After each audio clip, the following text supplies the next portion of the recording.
Howdy, howdy. We are back with Apex Predators for the SCGCON DC 2026 with Ian Lightenflame and Andrew Jumper. Say hello, guys. Howdy, howdy. Yo, what's up? Stole my line. Um, so first of all, congrats to Ian for his first place on an 5-2-0 at SCGCon. How are you feeling in the wake of that? Pretty good. First first major over 60 player win. Um, Unfortunately, got a little razzled there at the end of the long day. Had to go through a couple judge calls, but they did their job, and we managed to come out with a win. So super excited. We're going to talk about that because it's a very important part of the game Yeah, to yeah. discuss. And I promise to be mostly gentle. Um, It was a lot there at the end. So for sure, for sure. for those of you or for those of us that can't find the dang bracket, which I would say is most of us, what was the like general player count for that? Because it was difficult to find numbers and like brackets and whatnot. I believe it was 77. Is that right, Jumper? Yeah, that's about right. Okay. All right. Well, before we jump into rounds and start talking about your pods, matchups, hands, cards of the game, all that good stuff, I typically like to go through deck list discussion in general and try to figure out what makes your version of the list tick. And Sure. occasionally we will pop through. Oh, not that one. Let me pull up your list real quick.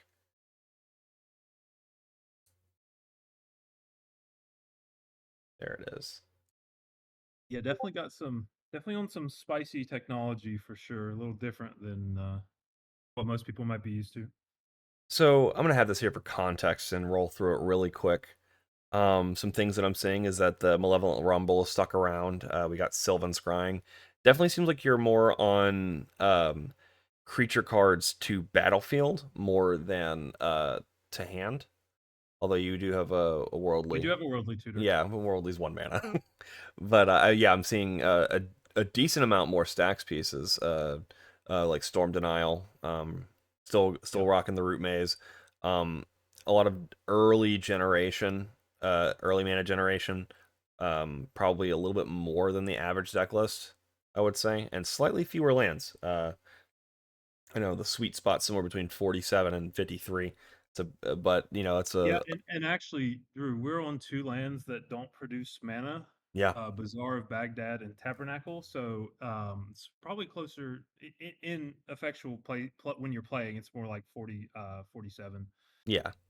Well, I mean, it depends on how you feel like how you'd consider in play. If in Sure. play means like looting them from the graveyard, then they're still lands. But I get what you're saying, like playables. I get you. Yeah. Um, so let's talk about like just broad archetypes. How would you describe your build of the deck? Definitely is a Staxier build for sure. I'm on more stacks than I think what most players see in typical Loomer lists. I know a lot more than like the primer lists. Um, so I'm definitely looking for hands that are like have an early stacks piece and then some way to push the game plan. And you'll see also a couple of pieces that are specifically designed for that transition into pushing the game plan Hmm. forward, as things like Hermit Druid and Oracle Moldiah are facilitating lands into either play or graveyard. Sure. Okay. Um, so what do you think it's like? What do you think the if you had to pitch this to a person that was interested in playing Lumra or had played Lumra but it wasn't sure about what version of the deck they would play, why should they be playing this version? Um, so I think this version stands out in that you don't have to rely on your opponents to keep you alive nearly as much.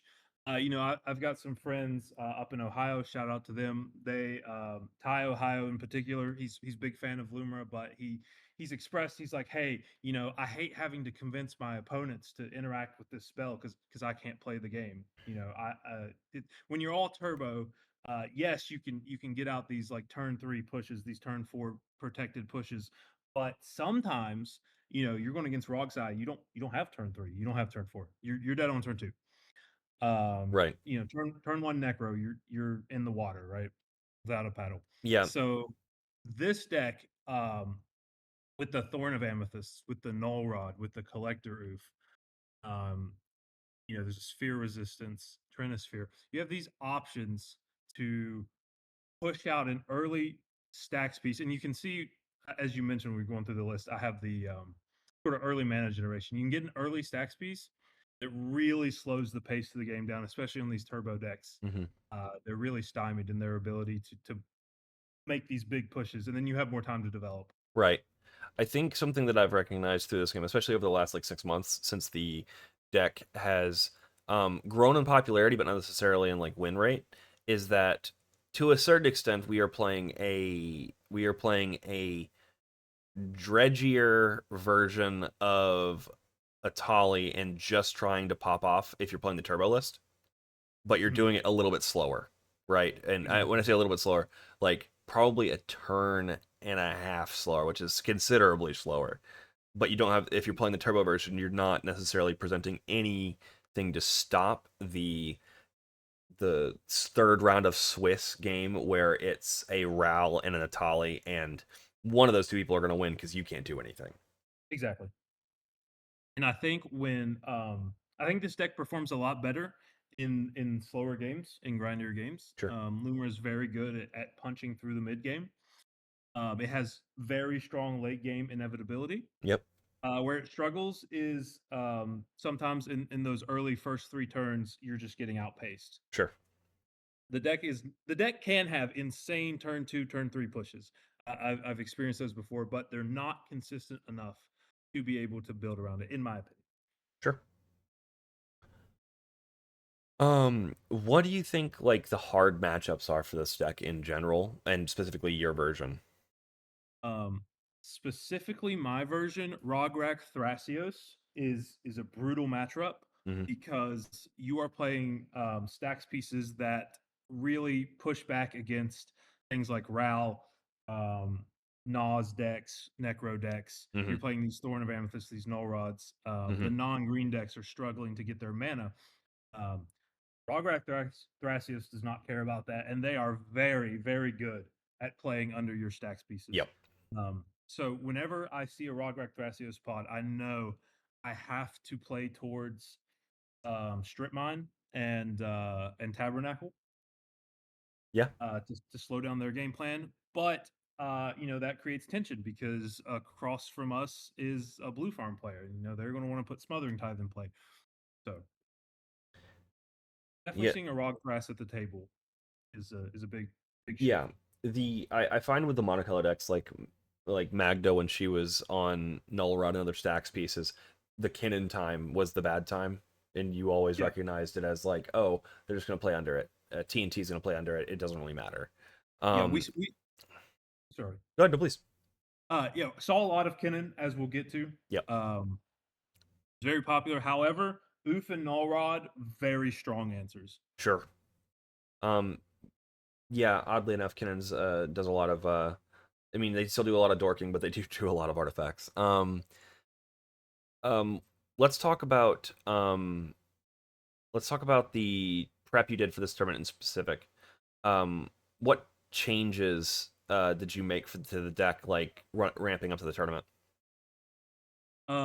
So a couple things we added in. Sphere of Resistance came in because I wanted to further attack these decks that were trying to make early pushes. I wanted to make it to the mid late game. Even if that meant that I had to, Lumra was costing 7 instead of 6. I wanted to sort of slow down the game a little bit more. Um, Other things, I put in a Mouth of Ronom. That was a big change. Okay. Just because, and this was targeted more at Rograk Thrasios. I wanted to have a tool to instant speed deal with either of their combo creatures, Any shenanigans with Cloud of Fairies or a Boro Breeze Caller itself, or this also kills Seaborn Muse with the 4 damage. Mm-hmm. And that card just runs away with games once it enters Yep. play, and Kinnan can play that too. Okay. Yeah. I don't think we made any other big changes before this event. Yeah, we talked about some changes that would potentially be made, such as Peter Parker's camera has been performing for some Lunar pilots that have had success with it. Shout out to Axeron, who's been doing well. Um, Ultimately, Ian decided not to go with that option because of the tension with Null Rod and also the inability for shifting Woodland to turn into a camera because it needs the counters on it Mm-hmm.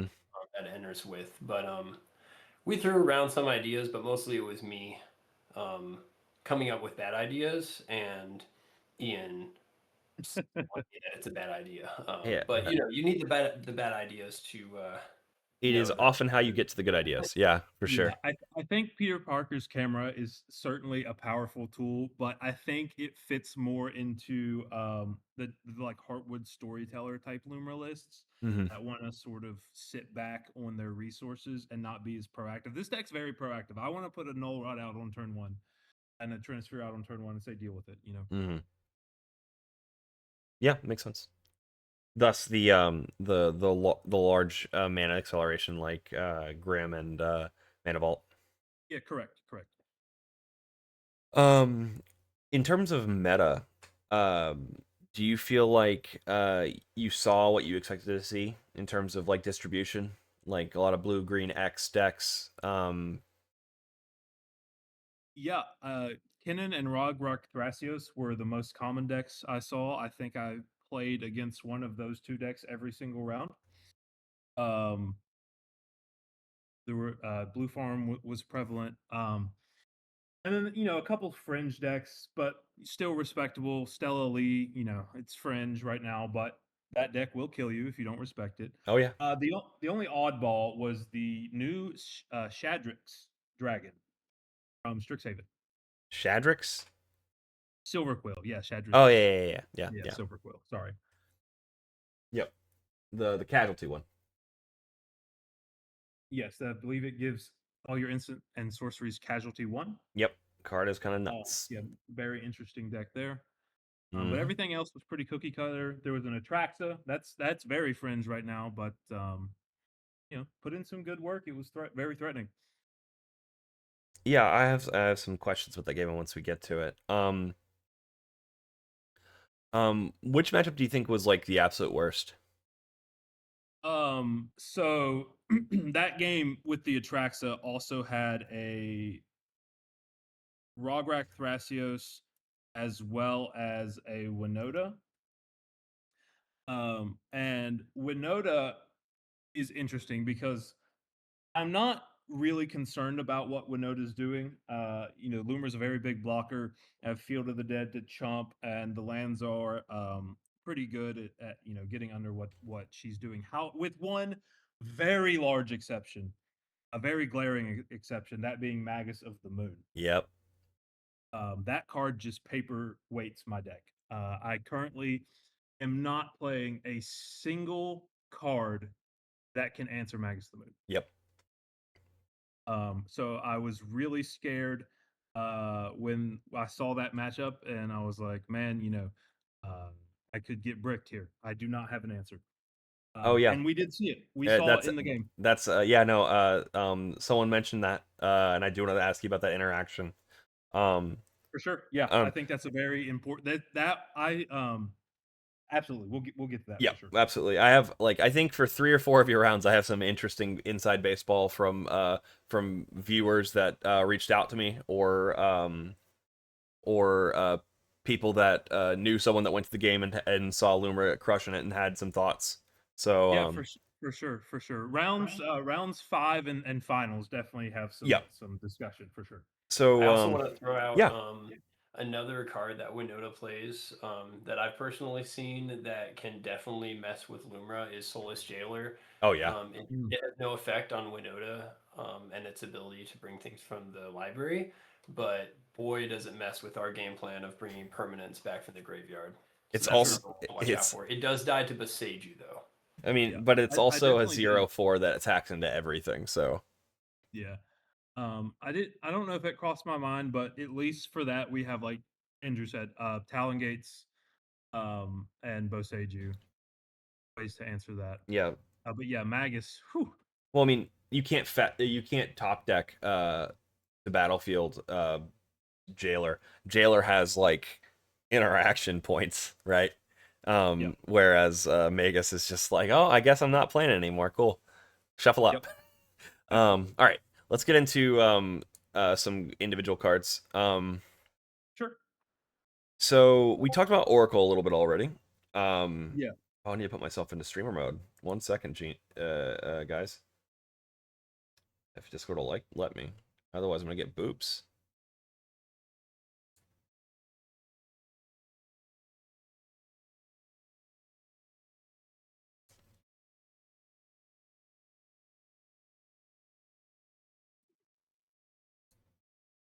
You know what?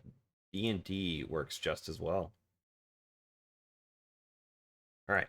So yeah, we talked about Oracle, and it's just a way for you to break parity under some pretty heinous stacks effects where you're not like generating value, but this Yeah. generates the value. Yeah. Yeah. So Oracle Moldiah, just a way to sort of churn through some lands, get more lands on the battlefield. It ramps us. And the effect of moving lands that you would be drawing on your next draw step into play so that you're drawing a non-land Yep. is so impactful. Even if it's just one land and now your next card is Natural Order or Sowing Mycospawn, it just makes the turn so much smoother. You have one or more extra mana. Yeah. Um, it I need. helps get Go ahead. but yeah, I was gonna just more glazing on Oracle. It helps get more lands out of your hand.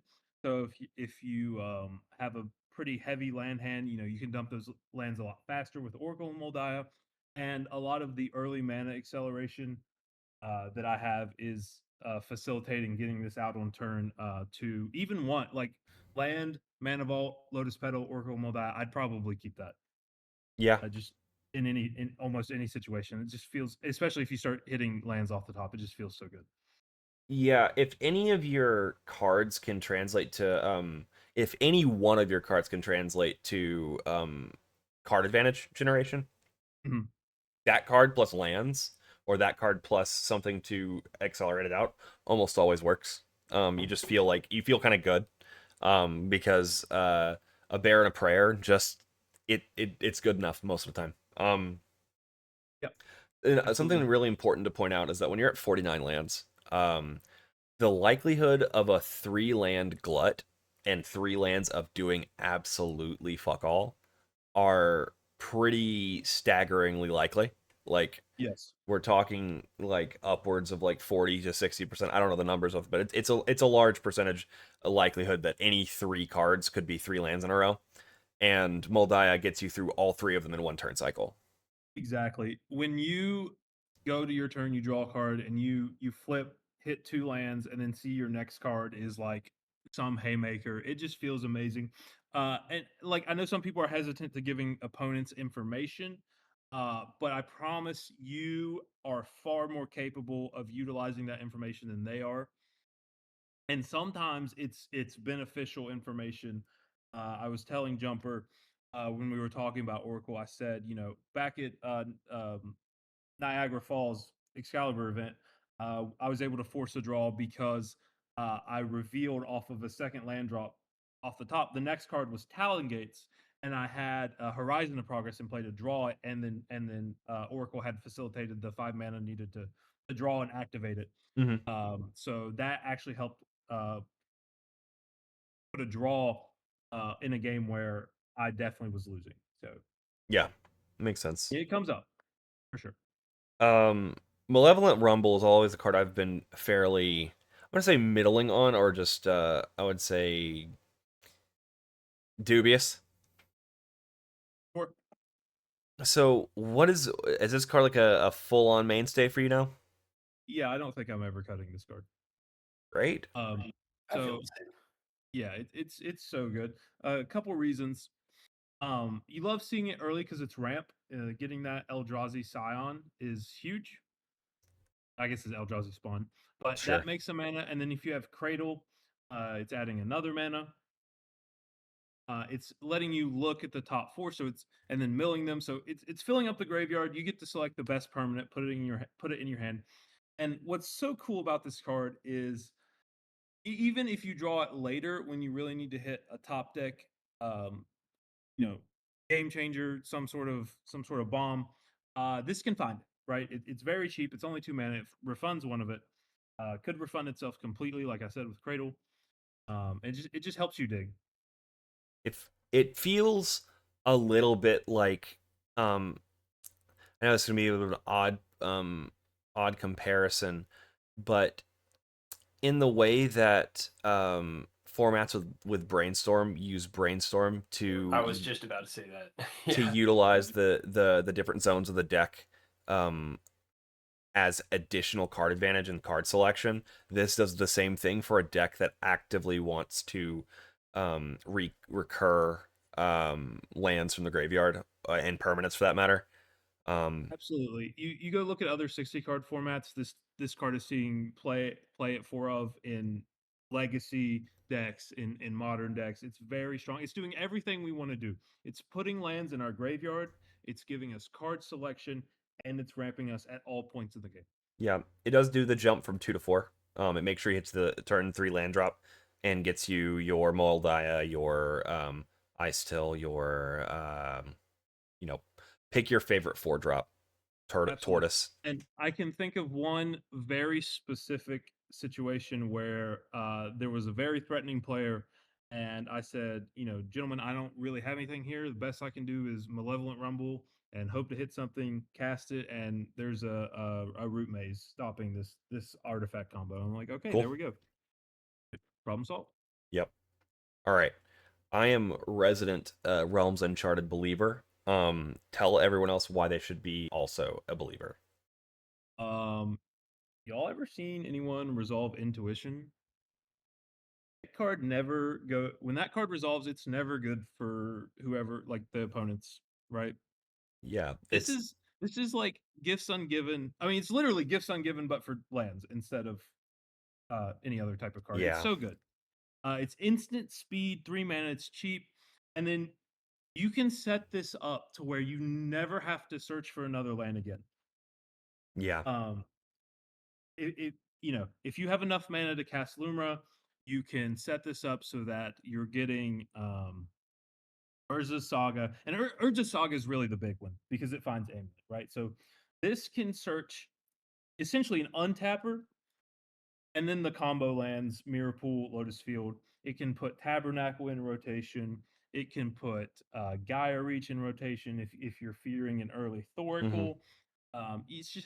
It can get Boseiju to hand. You can politic with another player. Hey, give me Boseiju so I can stop this breach under a Voice of Victory that we know he's about to cast or something like that. It's so good. okay, It's so much utility. yeah. I am assuming uh, Earthbending Lesson or whatever the card's called. I've honestly forgotten it already. Elemental teachings. Yes, thank you. Similar thing, just slightly better but more expensive. Yeah, it's more expensive, but putting it to the battlefield can be crazy. You can just put Talon Gates in play off of that. So it's like one more mana, search for Talon Gates out of your deck, put it in play, and then also you get 3 lands, whatever else you want. hmm Just very powerful. You can Yep. even still do like Bounce Land Boseiju with Elemental Teachings. These cards are just so strong because they do exactly what the deck wants to be doing. It wants to get the combo lands in rotation. And by rotation, I mean hand, field, graveyard, not hmm somewhere in the deck where we don't know. Yep. Because we know we can always get them back with Luma. Yep. Agreed. So it gets the combo lands we need. It gets the utility lands we need whenever we need them. And they're both instant speed. That's the big thing. So you can hold it up. It's expensive interaction, but we're mono green. We take what we can get. We're ramping anyways. So these cards are fantastic. Cool. I mean, I love Realms Uncharted, so I'm not arguing. Sphere, we've more or less talked about. It's just speed bumping the So combo players and hopefully breaking parity on like the non-green yeah, mid-range decks. I do want to say real quick with Yeah, sphere resistance, I didn't see it at all during the event, and it's definitely more dangerous to handle than a Thorn of sure. Amethyst. You're making Lumra cost 7. You're making your Oracle Moldias, your Blossoming Tortoises cost 5. So you really need Hmm. to be sure you have the capacity to play around this. You need to make sure you have like a carpet that you play first that's getting 2. You need to make sure you have like 6 to hit land drops. Just be careful when playing this, but it is great to slam and look at a RAL player. Yeah, they're not playing the game. Yeah, that was one of them that before the tournament, I was kind of trying to encourage Ian to find a replacement for, um, because it's just like, especially with elemental teachings and some of these bigger spells that you're trying to resolve.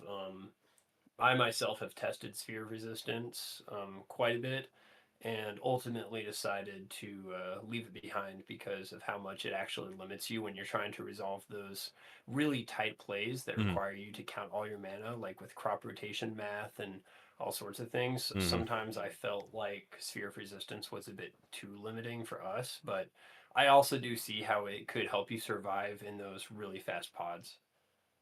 Yes, this is definitely a dangerous tool. I want some more time with it just to experience it firsthand. But absolutely, I think Jumper's correct.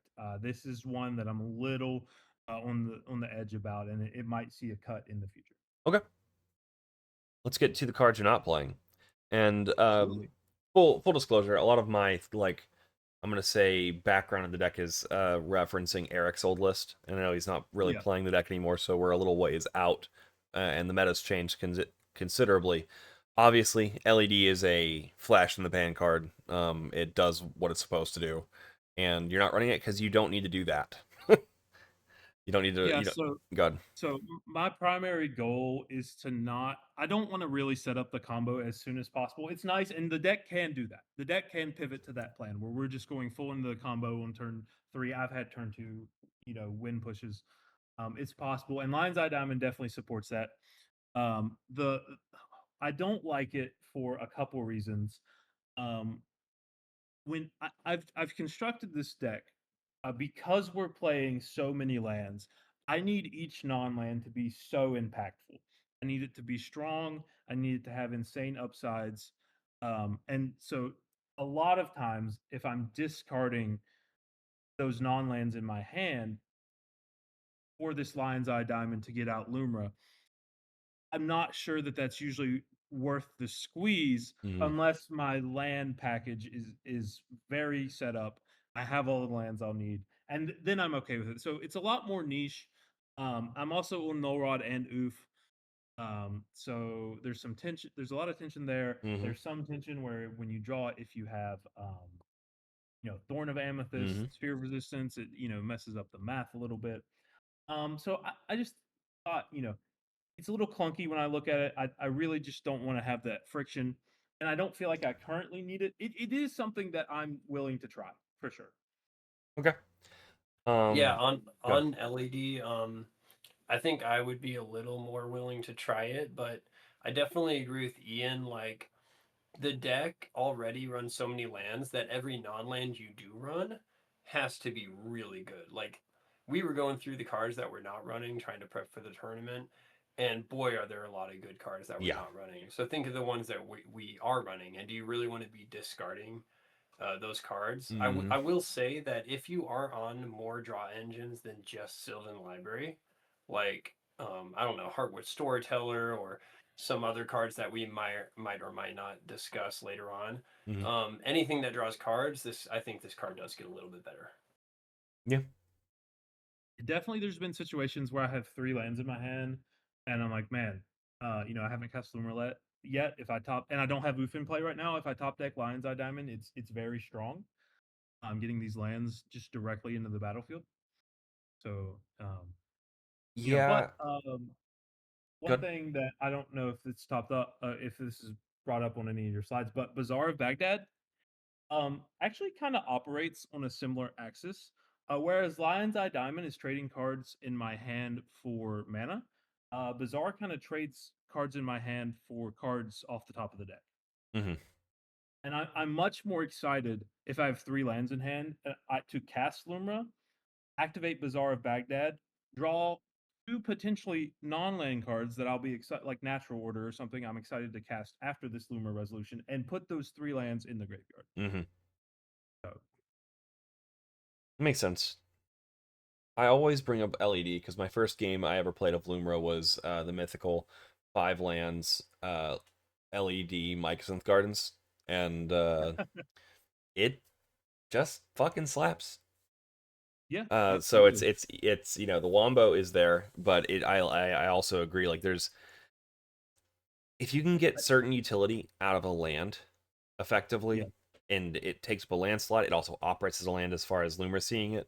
Like, those are, and you can search it for things where you yeah. need to get a card into the graveyard. Like, you can get a card from your hand into the graveyard off of a land. Not a whole lot of the cards can do that. Lion's Eye Diamond being searchable is nice. Tezzeret, Yeah, or Saga. Yeah. Definitely has uses for sure. Might pick one up. I mean, Yeah, honestly, I do want to point out you're gone. that also Ian's list is being like it being a more stacksier version. It is comfortable going into the long game. LED is meant to take lands from your hand and make use of them by putting them in the graveyard and also ramping you. Hmm. Um, Over the course of a longer game, Ian's list will just play out the lands that are stuck in the hand. Yeah, Also, with Oracle of Moldiah, that's another option that will help you get lands out of your hand if you're not playing them off the top. Whereas a yeah, faster version with less stacks might be more desperate for something like LED. to make a play. Yeah. Hmm. I will say, even if I'm playing Tezzeret, I'm probably like, oh, I already have my amulet. Cool, I'm gonna go get Vexing Bauble. Right? I don't know. It feels like LED is still probably option 3 or 4, and the synergy with Yeah. Tezzy just maybe isn't there. I'm a big believer of Tezzy in this list. I think Tezzy should go in a lot of decks. Oh, That I did forget. Tezzeret is something I added. I wasn't previously playing. Yeah, Very good card. did it come I'm up? glad I added it. One game, yes, it Cool. came up.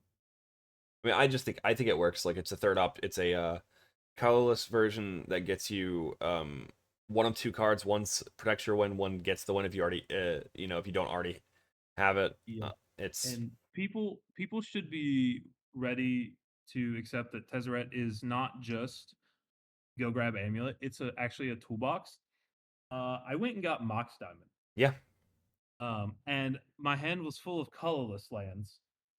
I had no green source, but I knew I could get an early Tezzeret into Mox Diamond into another card. yep, So very good card. yep.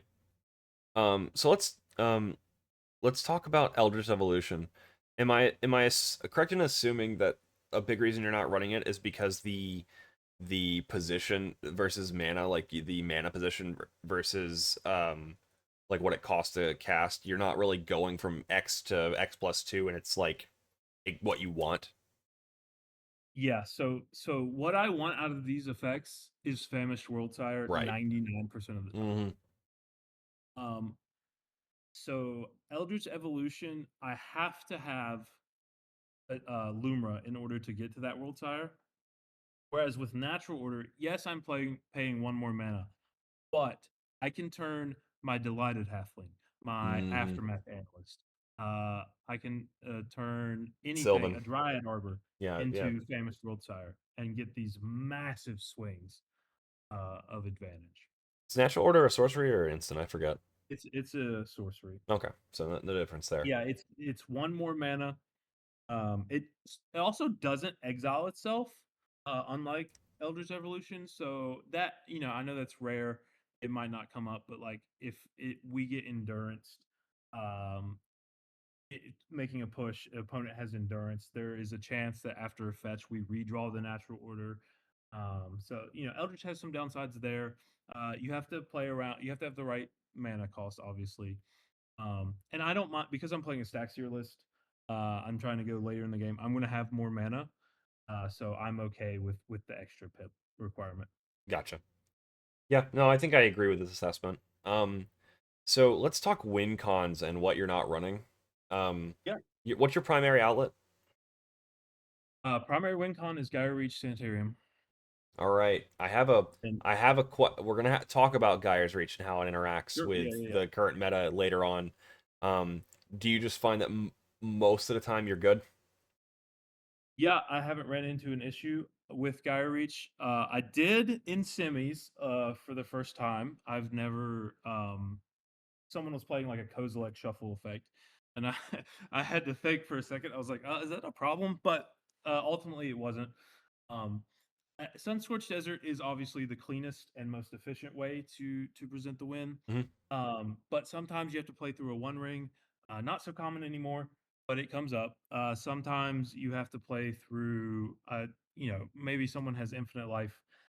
Uh, Not really a thing either. But Sunscorched Desert ultimately is a colorless land, and if we can win without it, I think it's important. To recognize that there's optimizations there to be made, and you don't actually need it.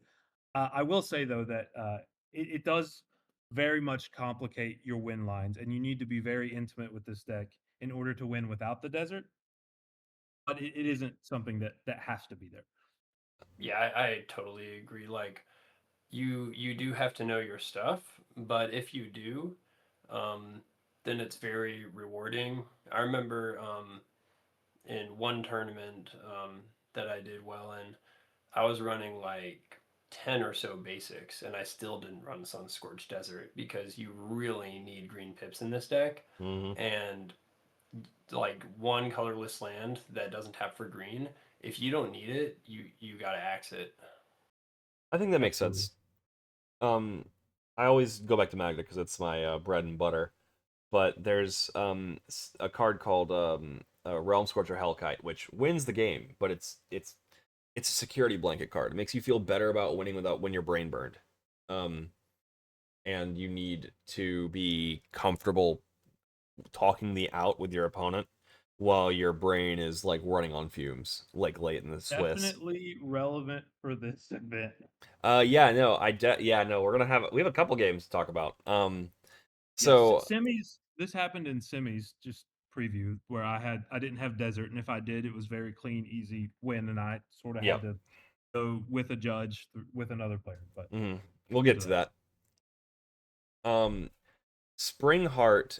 Am I just correct in assuming it's synergy over standalone problems?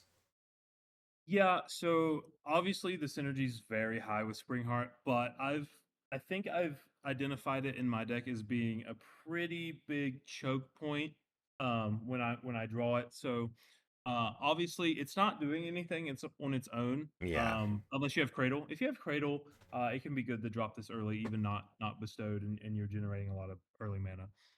Um, but when you're holding it in your hand, you're waiting to bestow something. It's sorcery speed.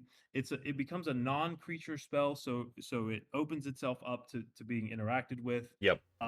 You have to bestow targeting a creature, so that's another point. They can remove the Mm-hmm. creature. They don't even have to counter the spell, and it's very clear what you're trying to do. Right? You're like, I'm casting this Springheart Nantuko at sorcery speed on this creature that you have already read, and you can probably put two and two together. Right? Yeah. People forget that auras are typically pretty bad. Yeah. Um.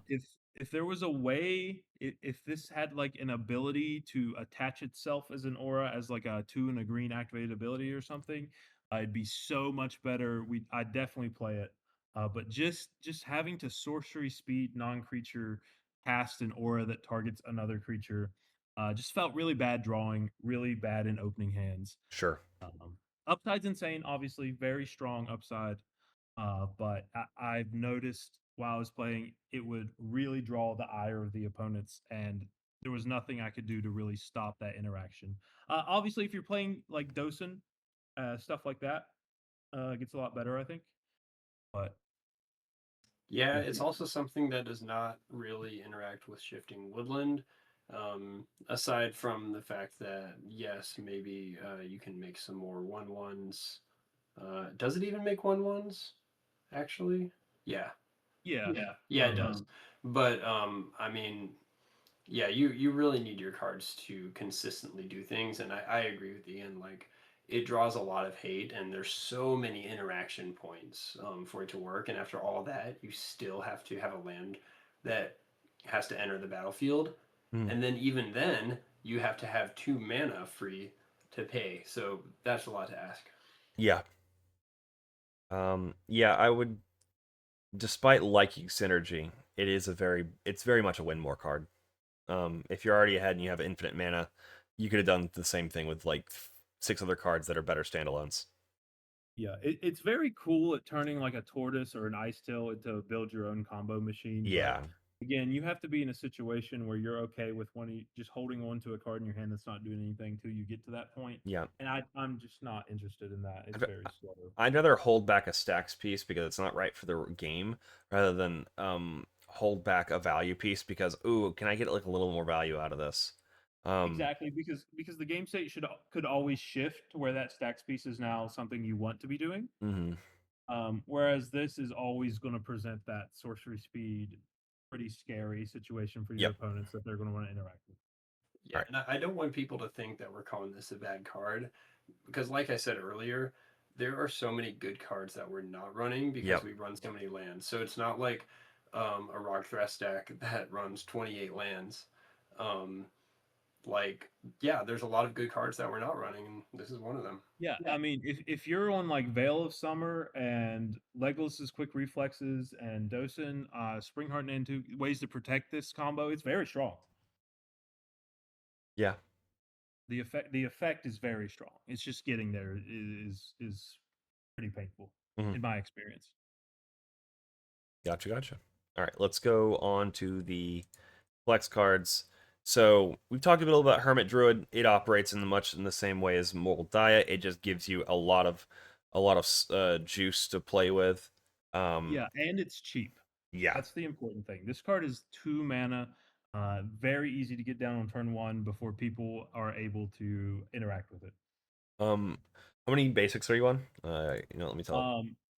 I believe we were on 6 for the event. 5 snow covered, 1 regular forest. That would make sense. 5 regular. Yeah. Gotcha. And this feels like sort of the golden ratio for Hermit Druid, where I'm usually getting around 10 on average mills. Yep. 1 mana mill 10 is just whew, Yep. It is very strong. Yep, very good. Sylvan we've talked about. It's just powerful in the parity breaking world in which you're not running cards like Exactly. Also, as a mulligan tool, this card's very strong. Yeah. We can talk about in semis. It's like it's got that Ristic Study energy of where you can just kind of play into it and say, I got 2 mana and a Sylvan Library and a Dream. White literally did that. Yep. Those 2 cards are pretty simple at this point of the conversation. Zuran Orb, I'm assuming it's just anti-synergy. It's a fine card, but otherwise it's just anti-synergy with your anti-rock package.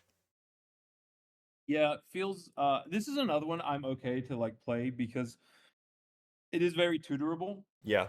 So sometimes in my list, when I have an untapper and I have an Urza Saga that's about to trigger, I'm like, well, I guess I'm getting Vexing Bauble because I don't have another choice. Or like Soul Ring, but I want to get Oof, so it's like, do I really want Soul Ring? So this has definitely come up before, but like you said, it is anti-synergy with Oof and Null Rod. It's a little awkward when you have Thorn and Sphere. And most of my wins aren't coming from the land sacrifice pushes where we're recasting Lumra over and over. It's more like Mirror Pool and a Shy of Vesuva focus. So I just this doesn't come up a whole lot where I'm like, man, I really need Zernor. But sometimes it's like it'd be nice. It's when you see it in your opening hand, it feels so bad because you're like, man, I really wish this was like an exploration or a stacks piece. Right. Yeah, I feel like Zernorb is like similar to LED in that it's something that can be really good and really flashy, but a lot of times it just feels kind of bad. Right. Yep. For one more green mana, you have something that gives your stuff for Shroud. Yeah. And isn't counterable by everything. Yeah. Go ahead. Safekeeper is just I feel so good, so much better than this card. Yeah.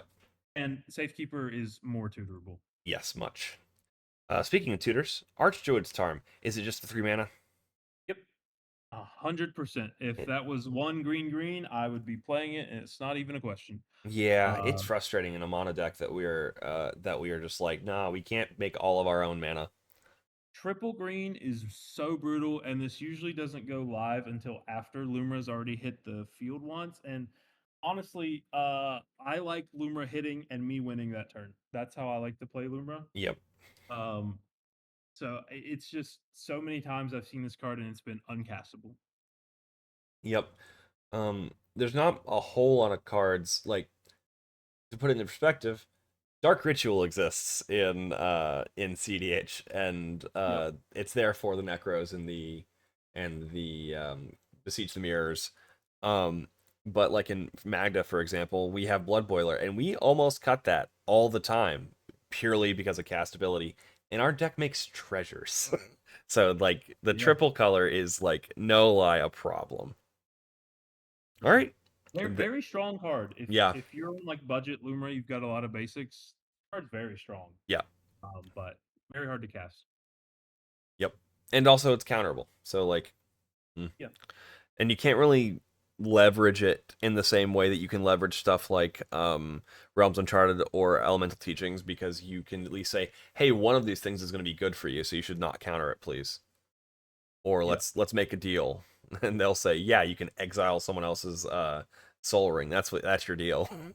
That's Yeah, something that is in that card's defense, does have a lot going for it.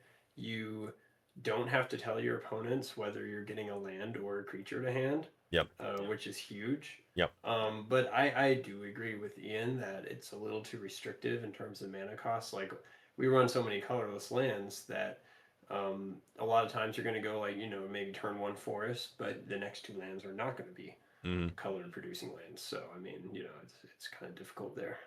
It can be a brick, and it's only 3 mana, and 3 mana bricks we shouldn't be playing.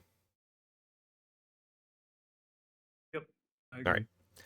let's move on to Swiss, guys. Sounds good. All right, so our first round is Kinnan, then Ian on Lumra, then Malcolm Tana, then Tivit. Our opening hand is Mox Diamond, Crumbling Vestige, Dried Arbor, Null Rod, Food Chain, and Delighted Halfling. Um, Pretty good opening hand. Um, Yeah, yeah. I was very pleased with this. My first three cards were Mox Diamond, Crumbling Vestige, and Null Rod, and I was like, I'm keeping this in. mm-hmm. Um, and that literally was my philosophy. I saw the pod, I saw I was going second, and I said I want to turn one Null Rod, and I think it'll get me to where I want to go. Um, and it was very strong. Kennen, I believe, drew a card and passed for 5 or 6 straight turns. That's pretty good. And it was very strong, limiting Tivit and Kennen and Malcolm. I will say I did get, I feel, unlucky on my top decks. Yep. I was actually missing a bunch of land drops. So I myself was a little stuck on mana Mm-hmm.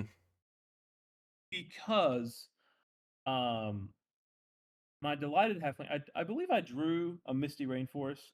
I can't quite remember, but I had turn 2 delighted halfling, and it got mental misstep. And turn Yikes. 3, I went to drop the food chain, and it got hit with a swan song. Um, we were eventually able to stabilize with Ice Till Explorer. It's very very good under a null rod. I wish I had it earlier. Um, but what ended up happening was there were a couple cyclonic rifts that hit the stack Yeesh. later in the game because I was getting all interaction thrown at me, and this does happen sometimes with these turbo like stacks builds Mm-hmm. or turbo stacks hands, I should say. Mm-hmm. If you're keeping like a strong stacks game plan, you will get hated on a lot, and you have to be ready for that. And I do believe I was pulling out ahead even after that, just because of the incremental land advantage that had been built up by Ice Till and Lumra at that Yep. point. I was struggling for an untapper, unfortunately. Yeah, that And Yeah, I'm It's making comments. yeah, it really does. When you do like the my entire hand is turns on stacks. Mm. I mean, you don't know that until they counter both your dork and your food chain. Although I'm gonna be honest, countering your food chain when you can't cast your commander and they've already swatted your one dork that would be there for it seems, I'm gonna say, questionable. But Yeah, that's I just would me. that gave me sort of a read that Tivit had a very interactive heavy hand, but he Hmm. didn't have any draw engines in play, so Okay. I was like, I don't know about that. Um, and then Malcolm Tana got to be very terrifying. They cast Bring to Light for Glinthorn Buccaneer just sat there, which was very interesting because that then allowed Nullrod to sort of get this privileged position in the pod where yes, Kennen hates it. Yes, Tivit can't combo, but they don't want to immediately pop this anymore. Whereas the first few turns of the game, everyone was wanted to get rid of it. But now those two decks were a bit more cautious because we had to deal with just onboard Glinthorn combo. Um, but ultimately, I ended up miscalculating some mana with an overloaded Cyclonic Rift and wasn't able to redeploy a Trinisphere. Mm. And there was some thoughts about redeploying this Trinisphere because Kennen was unlocked with mana and had developed pretty hard. Everyone Hmm. else, Kennen was the one who would bounce everything. I ended up not doing it, and I think I actually forgot to bounce it. And then I was like, oh, this is bounced. I probably wouldn't cast it anyway. Something of that nature. I know that we forgot a couple things, but what ended up happening is uh, Malcolm Tana had exactly enough mana to replay Malcolm, Final Fortune, and then replay the Glinthorn Buccaneer, and everyone Gotcha. had no interaction. We ended up losing this one, but Nullrod definitely felt crazy in how I was able to do what I want for the first five Hmm. turns of the game. We just got some unlucky top decks. Sure. All right. Round two. We have Kinnan, Lumra, Hymnocrom, and then Silverquill, the Disputant. Our opening hand was Forest, Elvish Reclaimer, Aftermath Analyst, Carpet, Wild Growth, Mox Diamond, and Field of the Dead. And our cards of the game Yeah, were Elvish Reclaimer and Scapeshift. So let's yeah. talk about this one. This is their first Sure. win. So Field of the Dead, I'm actually not sure. It was a land that was colorless that I thought was Field of the Dead, but now thinking about how we win, it wasn't. It was some other colorless land. It didn't matter. It was getting pitched to Mox Diamond. It was a colorless land. For Um, posterity. Got it. for posterity. Cool. All right. Yeah. So how did this game roll out? So Kennen turn one is always spooky. Mm-hmm. I was scared they were going to dump their hand. And I was like, should I mulligan to a stacks piece? Look for Ufa Rod. And I thought to myself, no, maybe not. You sort of have an X factor in this pod with Silver Quill. It's pretty clear like what the deck does, but you have no idea how the deck is built. Yep. And I was thinking that Elvish Reclaimer just gives me this access to any land in my deck. So Mm-hmm. if I want to be as versatile as possible in combating any sort of X factor from Silver Quill, Elvish Reclaimer would be good. Elvish Reclaimer was in fact very good. And then went turn one Fish. I did feed it with the Carpet of Flowers once because Blue Farm said they also had to feed it. So I said, well, I'm not gonna Yep. not be the one that feeds it, and you all feed it to develop. So we put down the carpet and we got down Elvish Reclaimer, and Kennen was in the front seat of this game for the longest time. They had the natural basalt monolith. It was very scary. Fortunately for us, I was able to Talon Gates this Kennen 3 turns in a row with Elvish Reclaimer and the Aftermath Analyst, and worked in conjunction with Blue Farm and Silver Quill to throw some swords at the Kennen in the interim. Okay. And I think there were some bounce spells on the basalt. We were able to tempo them where every time they went to recast the basalt or recast Kinnan, I was able to activate Elvish Reclaimer to phase out the other piece or Mhm. hit the other piece with something. So it worked out really well, and we were kind of laughing at 3 Talon Gates.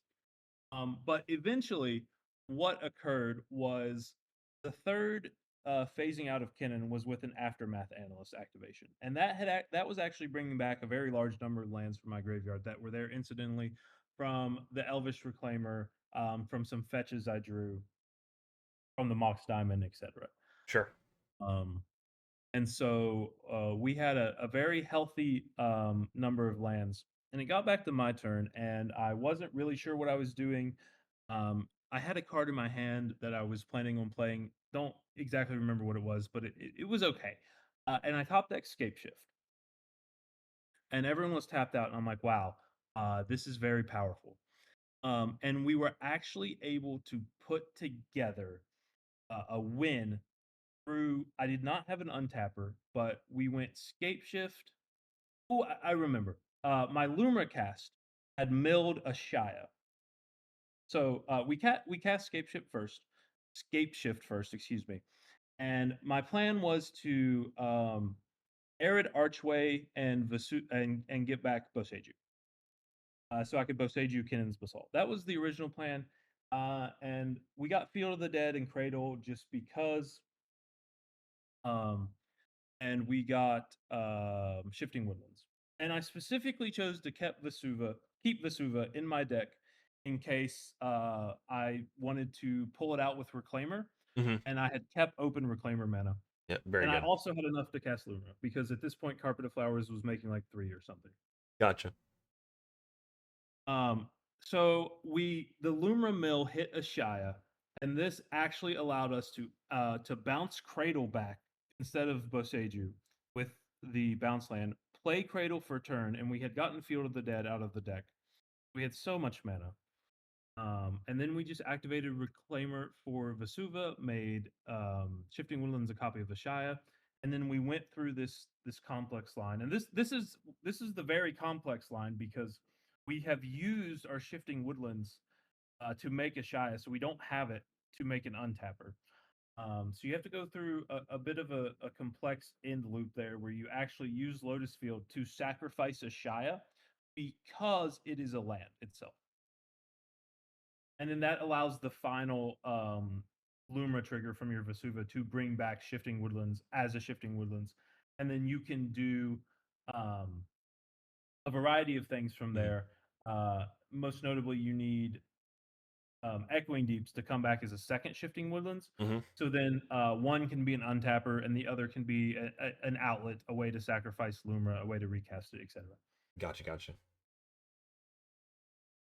So yeah, that we were able to put that win together and take the game. Very good.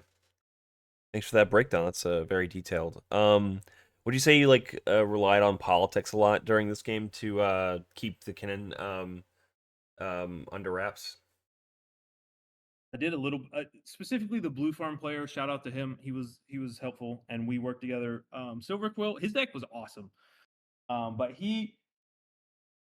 excuse me, he was more interested in trying to push in what he thought was his window, and completely fair and respectable.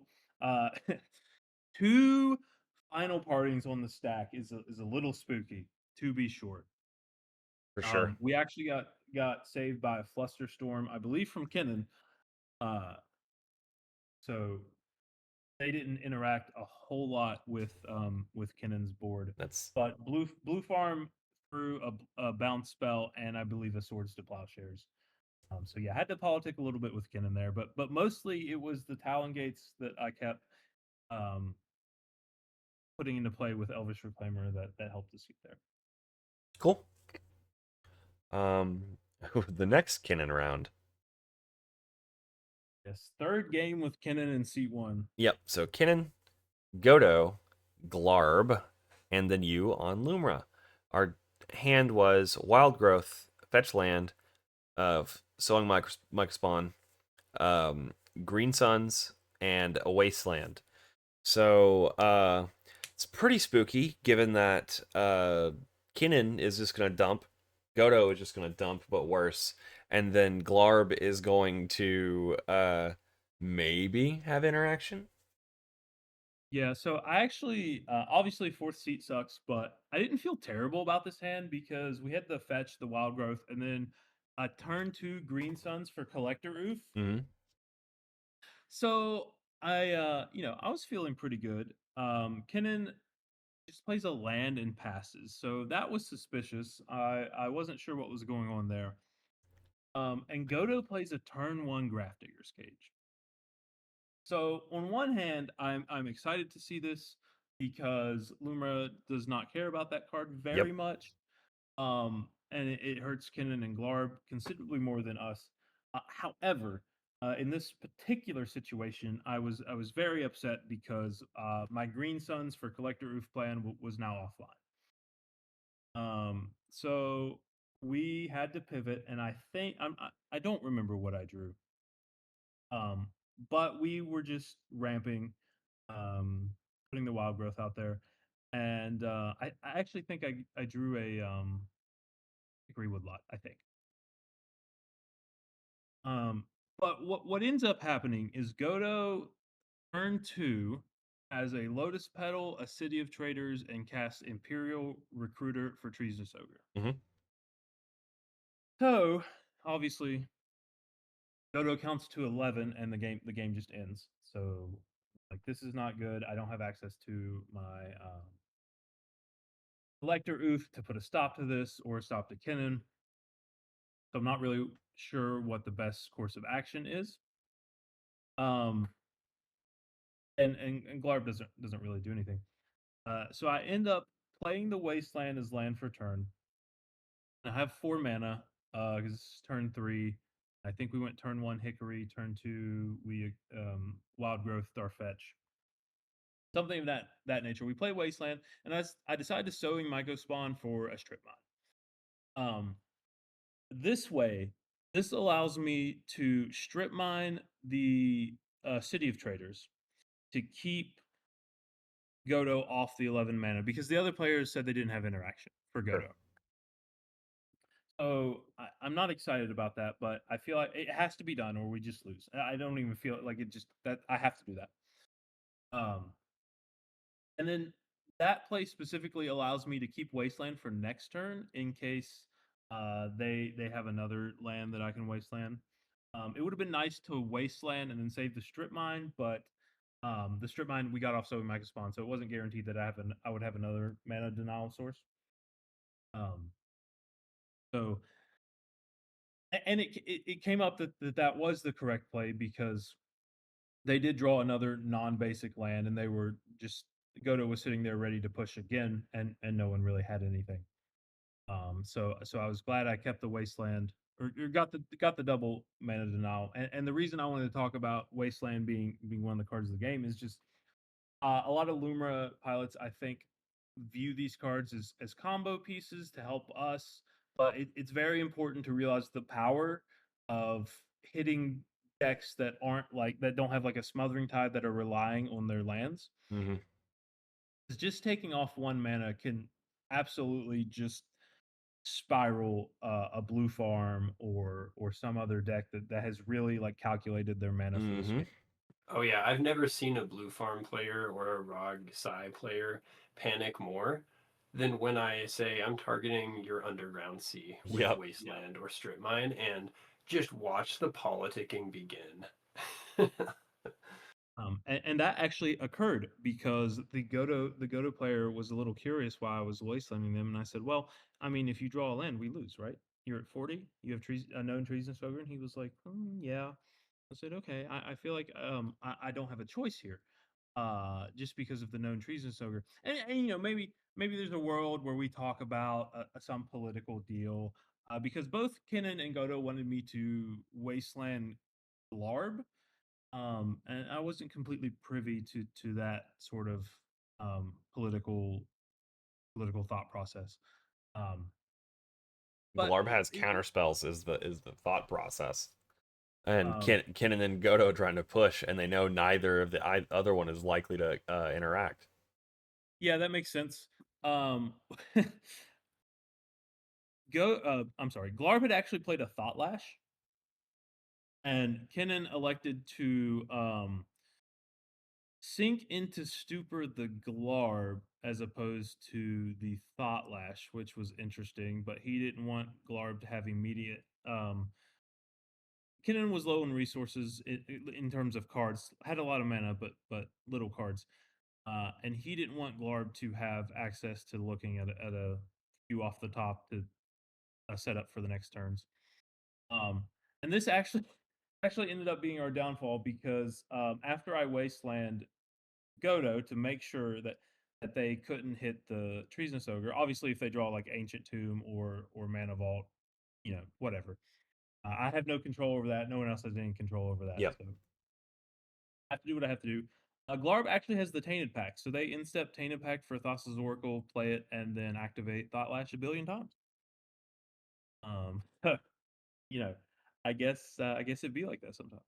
Yeah, unfortunately, Thought Lash just gives you a lot of interaction points for interaction. It's very, very good to play around the rest of the table has for it. Okay. Yep. I mean, good shout about Wasteland as a a proactive utility piece. Yeah, definitely hit the if you're playing against a deck that doesn't have green, this card can be devastating to them. Yep. Especially combined with like Oof or Nullrod. Mm-hmm. All right. Round 4. Our next win. We got Stellally, Atraxa Grand Unifier, Blast from the Past, and Gruul Atali, and then Lumra. Our opening hand is 5 lands, Mana Vault, and Burgeoning. Our cards of the game were Burgeoning, Scapeshift, and 3-Ball. So I wonder what you did with your first turn. Yeah, so seat 4 not happy, but we saw 5 lands and a Burgeoning, and I'm like, I don't think I can pass this up. Agree. Obviously we're in seat 4 and going before Atali, so I think it's important to recognize here that Lumra is going to have very little agency in this game. Yeah, for sure. Starting out. They're all very, very selfish. I mean, like Atraxa has more of a Tivit bent sometimes, but she's also very selfish and is just eventually trying to pop off, just doing it Yeah, slightly slower. And the other two are just the other two. and I considered mulliganing to like Oof or Nullrod, but honestly, Atali and Celelie can both play around that, and Atraxa has green, so there's a chance that some noble hierarchs just come out, birds of paradises, and Gaia's Cradle, etc. Mm, And we're just not doing anything there. And this was a very fast Lumra hand. I turned to Lumra. I could definitely see a lot of lands. So I wasn't too upset that I was going to be able to be on the same level as them in terms of mana. I would actually very clearly be ahead on mana here. So I thought to myself, I don't think I can pass up the chance of being so far ahead on mana mm. when I'm in seat 4 against these decks. And what were your top decks that got you there? So the first draw of the game was Trinisphere. And I notoriously have a horrible poker face, so I kind of choked there for a second. And I thought about just slamming it turn 1, but Stella Lee had a fish, and Atraxa had played a Mana Dork, and Itali had also played a Mana Dork. So I was a little hesitant, and I thought I really don't want to waste my Mana Vault here for a Trinisphere when my opponents have already developed a little bit out of it. Yep. I'm sorry. Stella Lee played a Ragavan. But same thing there. Sure. Developing mana.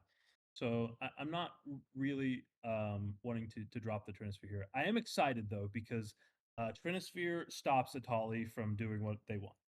Yep. And it can stop Stella Lee from getting to I think it's 3 spells they need cast in a turn to be able to storm off. So I'm very excited it's here, but I don't play it immediately. And I just play the Burgeoning. And Burgeoning just feels so good. Getting us to 5 mana on our turn. And I'm actually able to cast both Lumra and Trinisphere on my second turn. Right. Which is a much stronger position. much stronger position. And I thought about not casting Trinisphere, but uh, Stella Lee actually hits Atraxa with um, Ragavan and exiles their Rhystic Study, which they immediately cast, and so that is not good. Um, and I didn't want I wanted them to be at least choked on either cards or mana, and if they were going to have a Rhystic Study this early, I figured I'd go ahead and throw out the Transfer. This Yep. also stops Atali from just pushing like crazy on their turn, which was very possible. They had, I think they put a Tinder Wall in play or something of that nature. So we were definitely scared of that. Obviously, if any of the Loomer pilots out there have never played against Atali, this deck is probably the second spookiest in my opinion after Rock. I don't like playing against Rockthras. But Atali is so scary because all the cards it exiles until it hits a non-land are gone forever. And we're playing so many lands, it can exile 5+ lands Yep. before it hits a non-land. And if those happen to be a certain combination of lands, we can't win. Yeah. Yeah, and we play Food Chain. So I have lost to shout out to Cam Daddy D Ohio. He just plays a turn 2 Atali, hits my Food Chain off the top. It'd be like that sometimes. I've lost to that too. Yep. No, I've definitely seen something like that happen. Yeah. So All right. we deploy the Trinisphere. Very nice. We end up at some point drawing Food Chain, as well as what was the other one? Food Chain and an Untapper. I believe it was Horizon Explorer. No, I lied. We do draw the Food Chain. We do not draw an Untapper. We get a few turns in. We're very scared of Atraxa. They attempt to flash photography my Food Chain. Oh dear. Yeah, very scary. I just played it in pass because one of the bad things about like the burgeoning and the 5 lands and stuff is you are emptying your hand of resources. So you really need the lands to be powerful or have a way to convert, like Oracle, Moldiah, etc., something that you can follow up with. Um, in this situation, it wasn't like that necessarily, but I didn't want to give up the mana advantage I would have in Seat 4. But yeah, so there was a bit of a stack battle. I end up, I believe, getting at some point I draw a Formidable Speaker, and I'm able to use it to get to Collector Oof, which I want to use against Atraxa because they have played a Tataru Taru, and the Tataru Taru in combination with Stella Lee's Rhystic Study was really getting Atraxa to just scary amounts of mana. And of course they were, they were trying to flash photography the Food Chain, and there was a bit of a stack battle there with Stella Lee. And Stella Lee actually on their turn had a cool win line that unfortunately we were talking after the game they had missed. Those of you that don't know, Trinisphere only works when it's untapped. So if you're playing against a Stella Lee or a Rao, I've seen it in Rao, watch out for hidden streaks. That Right. untaps one of their things and taps one of your things. Yep. Oh. One of the big But they ones. missed, yeah, they missed that line where they had the win, and but we get to our turn after that battle. Itali gets a trigger. He's playing around the Hellkite that puts Itali in play, and then using 3 mana to cast one of the spells. He's trying to progress his game state, and he actually starts leaning into combat damage, and it's starting to hit. But we top deck Scape Shift, and that's just really strong because we're able to get, I believe it's 9 lands. And we have that Food Chain, remember, just sitting. So we just get Field of the Dead and Shifting Woodlands, and we start pushing. Yep. And we're able to mill a Shia, and I don't remember if the Vesuva was in hand or how we did it. Oh, no, I'm sorry. We milled an untapper, and we just Shifting Woodlands the untapper and had the command beacon in graveyard. So Easy peasy. that gets us there. All right. Good deal. Yep. So this game sounded a good bit more lucky, just Yeah, based.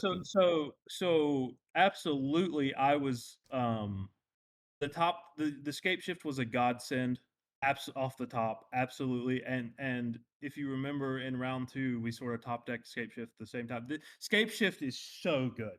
This card can resolve and you can just win, no untapper needed. It d- is so strong. Yeah, density of one card win cons in this deck are very important, especially when you're not drawing a ton and when you are replacing tutors with stacks pieces. So you have to you can't replace your win con cards with stacks pieces. You have to replace your tutors and certain card advantage cards and keep your Exactly. density of winning cards. Yeah, and another quick thing before we move on is Trinisphere did put in work as being both a sort of defense grid as well as a stacks piece. Yep. Because these other decks aren't able to play with as much mana as we are. Um, Rogthras is an exception, which is part of the reason why I'm scared of it. But it served as a defense grid for the Scapeshift line. No one had the mana. So, Okay. yep, Escape Shift MVP. absolutely. All right. So round 5 is another win. Our turns, our pod is Rogthras, Timnacrom, Winoter, and Lumra. Card of the game is Burgeoning, and our opening hand is Burgeoning Food Chain, 4 lands, and a Horizon Explorer. Sounds like a pretty fast one. Yeah, so like we were saying sort of before we went into the rounds, this deck has the ability to get those early wins. That's not what happened here. Spoiler. But I was definitely excited to see this early push. Um, and fourth seat burgeoning, I'm so happy to see it fourth seat because it puts me on the same level of mana as my opponents. Mm-hmm. Lets me get above them. I might be behind them in play action and turn order, but at least I'm now ahead of them in mana development. Mm-hmm. So very happy to see burgeoning here. Um, this game this game takes a while. Our food chain gets counterspelled. Um, but we are able to land the Horizon Explorer. I believe. Yes. We land the Horizon Explorer, but Food Chain, I believe, gets countered. Mm-hmm. I think by the Blue Farm player. It might have been Rograk Vasius. I really don't remember. Um, this game, I am a little bit excited though because we have a Winota in the pod, and my thought process is I can play well under Winota as long as they don't have Magus of the Moon, and that's the card I'm very scared of. Um, but with burgeoning, with this hand, I'm confident. I think we can get there before that happens. And also, if they do have the early Magus, my opponents are going to want that removed as well. Um, so Winota ends up mulliging to 3. Oh It's a very dear. strong, yeah. Well, it's a very strong 3. Um, it is land, Soul Ring, Phyrexian Revoker, naming Thrasios. Yeah. So this is turn 2 Winota trigger plus a stacks piece on Thrasios. Very good. And I'll be completely honest. I don't quite remember all of the intricacies that lead up here to what's going on. If I know that Rograk Thrasios gets a Rhystic Study, um, and I know Timna Krom gets a Smothering Tithe. And Winota starts getting some stacks pieces in play, and I'm just building a board full of lands. We do get an early Lumra out, and we hit some lands, nothing crazy, and we're just kind of sitting around waiting for some kind of land like Mirror Pool, some way to tutor the lands, Mm-hmm. some way to get like the World Sire, etc. Um, the sort of key point in this game is Winota starts to cusp over the edge, and we're starting to be like, damage numbers are going up. They have a ranger captain and ether sworn. So blue farm throws a I remember they throw whatever the one that exiles for free if you have your commander. Deadly Rollick. Yep. So they throw a Deadly Rollick out on Ether Sworn, and they play a Voice of Victory with like, I think it was like 10 treasures, 11 treasures, something like that. Jeez. And we're like, man, I think you have to crack the Ranger guy. Because he has so much mana. He has a few cards in hand, but he has both Timna and Crom, so he's going to be drawing more, and he could just be pushing right now. He wouldn't offer whether he was or he wasn't. So we're like, yeah, you just kind of have to. I mean, either he was or he was just getting it off the field so he could try again next turn. Mm-hmm. So that was pretty scary. I was admittedly pretty scary myself. I had so much land, Lumra, and Untapper. Had a lot of things, and I eventually get to I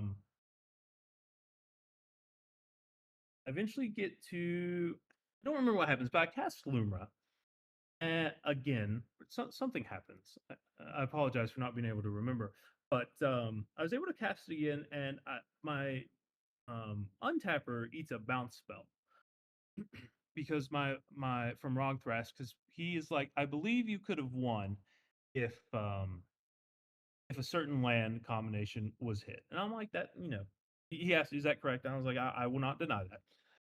So he bounced it, and we did hit Urza's Cave among some other mana producing ones. I was like, yeah, We replay the our lands intertapped. We replay the untapper. We pass, and I don't quite remember what happens, but I believe I don't think Blue Farm has it on their turn.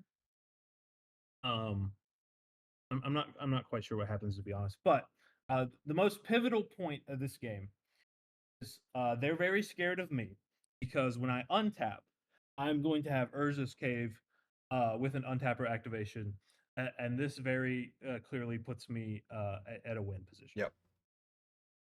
So if it gets to my turn, I win. Rograk Thrasios, he's struggling to find Cradle. He hasn't found Cradle. He hasn't found a way to get to Cradle, but he has so many cards for Mystic Study. He's just a little what's the word? Short on mana. Gotcha. Blue Farm has the exact opposite problem. He has so much mana in these treasures. He's just a little short on cards. And I think all of his cards are interactive spells, like counter spells. But those don't really do anything against the 3 decks he's playing. Mm-hmm. So he's a little, and he didn't show or explain any of that, but that was the read I was getting, because he did lament a few times how none of his spells dealt with what was happening. All right. So yeah, what happens next? Yeah, we get to Winota, and this is the pivotal point where we end up pulling away with a win. So we get to Winota, and then Winota has some triggers. The first two, I think it was 3. The first 2 are just doing a lot of damage, and then the last one, he's like, "Oh my goodness, I have Magus to the Moon." My heart sinks. I'm like, "No, dude, it's over." The one thing we didn't want to happen has happened. Because like I said, this build does not have an answer to Magus the Moon. It's it is what it is. So I'm like, man, I have to go into some intense politicking here. I don't like doing intense politicking, but I was like, this is the only way that I can have a chance at winning this game. And so I tell him, I say, hey friend, he points out that he could instead get a harsh mentor. I said, hey friend, I would like for you to get the harsh mentor. And let me tell you why. I said, I will be completely upfront and honest with you. If you put Magus in the play, one, you just brick my deck.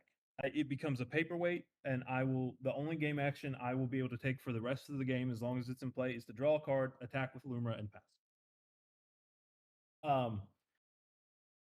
The harsh mentor, while it doesn't paperweight my deck, You just hit me with some Final Fantasy card I've never read before for like 20 damage. Lightning? Yeah. No. It wasn't even lightning. It was some it was massive because of how many treasures Blue Farm had from Smothering Tithe. It was like Sector 7 militia squad or something. It clocked me for so much. I was actually dead on the next turn if it got back. I think he was at like And 16 life or something. yeah, I was low, definitely below 20. And I said, I'll be honest, I haven't done the math.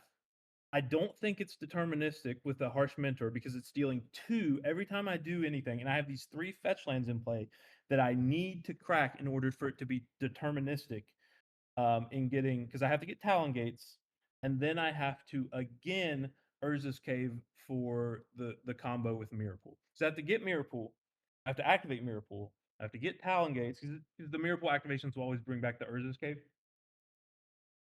And I have to make sure I have enough mana, Mhm. and I have to get Talon Gates. And I told him, I said, I don't think I can get there with the life total that I have and the Harsh Mental.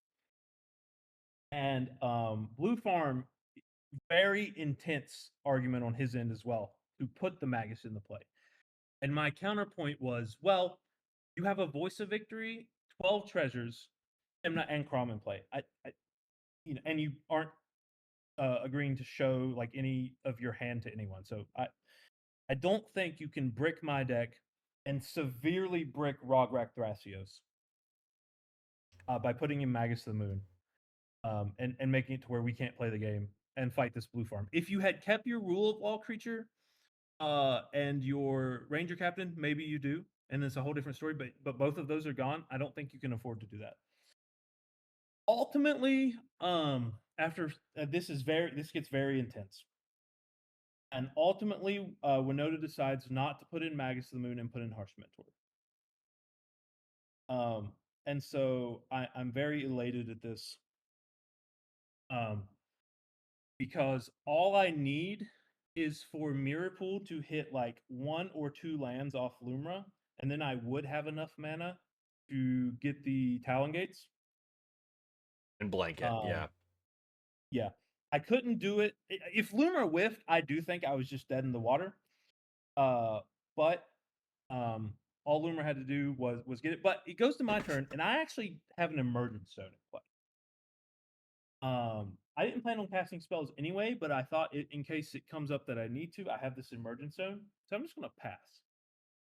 My plan is, I won't be able to cast anything, but if the Voice of Victory is bounced or something, I have instant speed things I can do, and then I can just try and win under Blue Farm's Voice of Victory with land activations once he puts a win on the stack.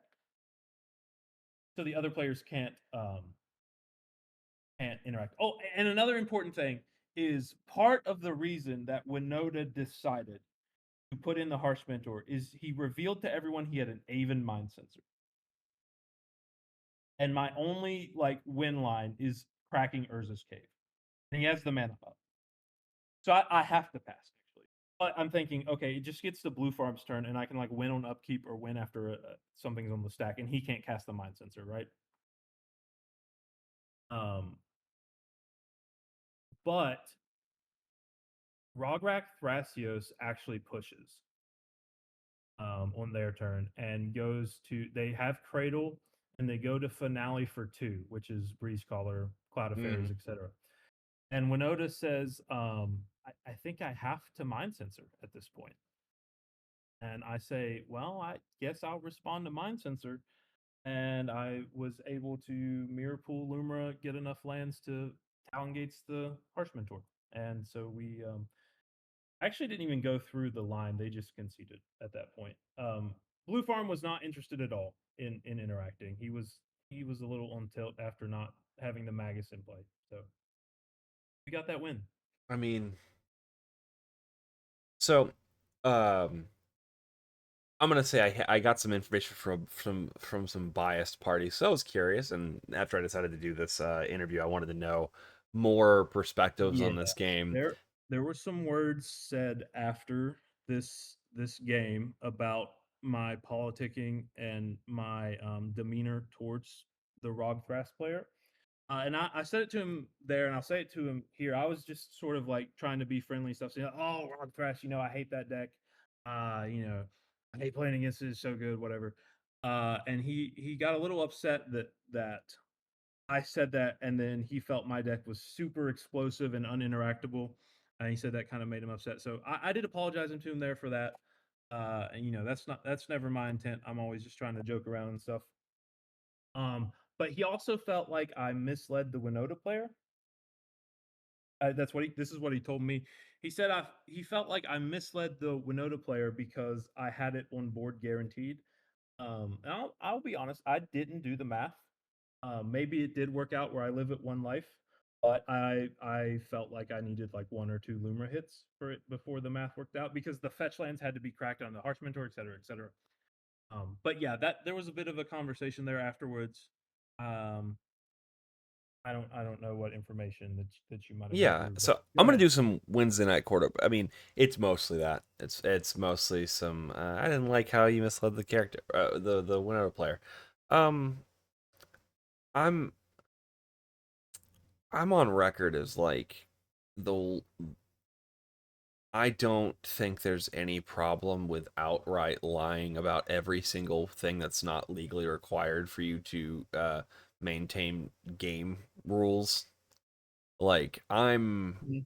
I don't think lying is useful, but I don't think there's a problem with it because it's a game about bluffing, and Yeah, anyone that is couching their their frustration with a game not going their way with moralizing over another player getting mind tricked um in a very nuanced situation where there were very much obvious reasons to choose one thing or another and what they were waiting and what they had in their hand and like what comment math they were doing, who they could kill. Like anyone that's like couching their like frustration that the game didn't go their way in like moralizing over, hey, you bluffed the player who wasn't going to win and that made me lose. That's just piss baby behavior. No offense to piss babies. I get it. It's really frustrating to lose a game like that after you've done your best to like, manage your board for state sure. and politic appropriately, but like the moment the game's over, you got to let it wash off cuz it's I like agree 100%, and I think honestly that's just a sort of facet of this format is that the way this format is structured is that you can play as optimally as is possible with the cards you've been dealt and still lose, Yeah, and quite often. I Go have ahead. some thoughts on this. what's up? So, firstly, um, I just want to say that I'm someone with probably above normal kind of, I guess you could say, ethics in Sure. cEDH. And what I mean by that is I don't lie. Um, I have died in a tournament setting with a wish claw on my side of the field. I don't run wish claw because I promised not to use it. That's the kind of player I am. Now, Ian has better morals than I do. Okay, he believe me when I said that.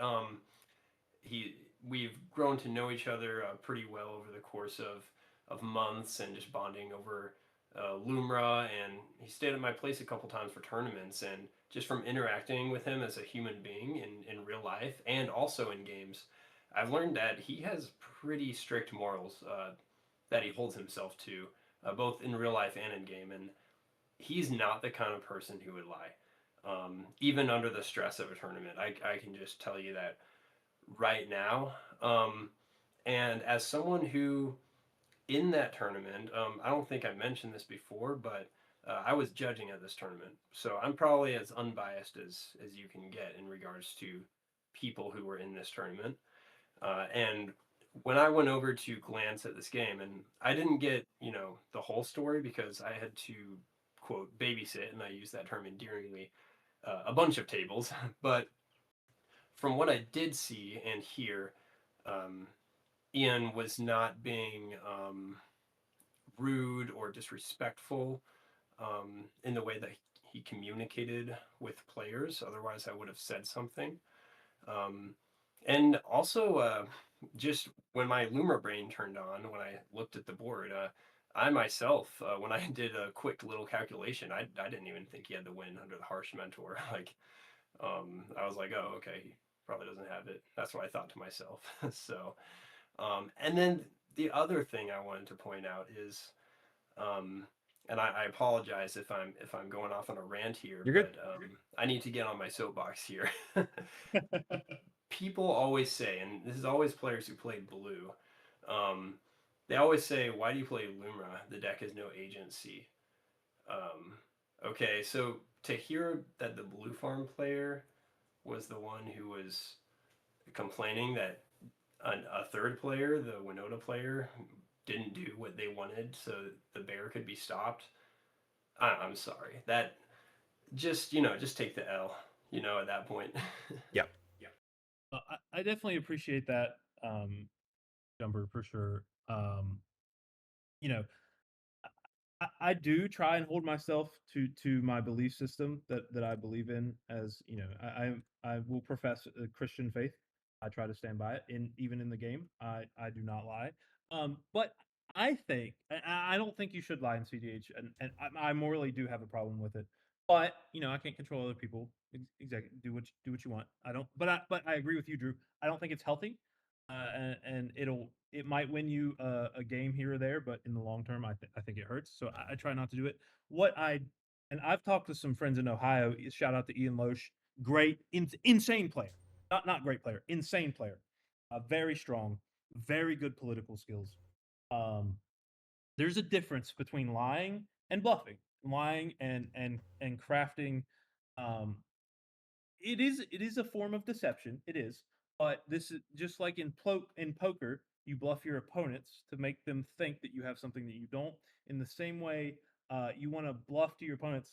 You say, "I don't think I have the win," and what you can see on board, I don't. The math kills me with the harsh mentor.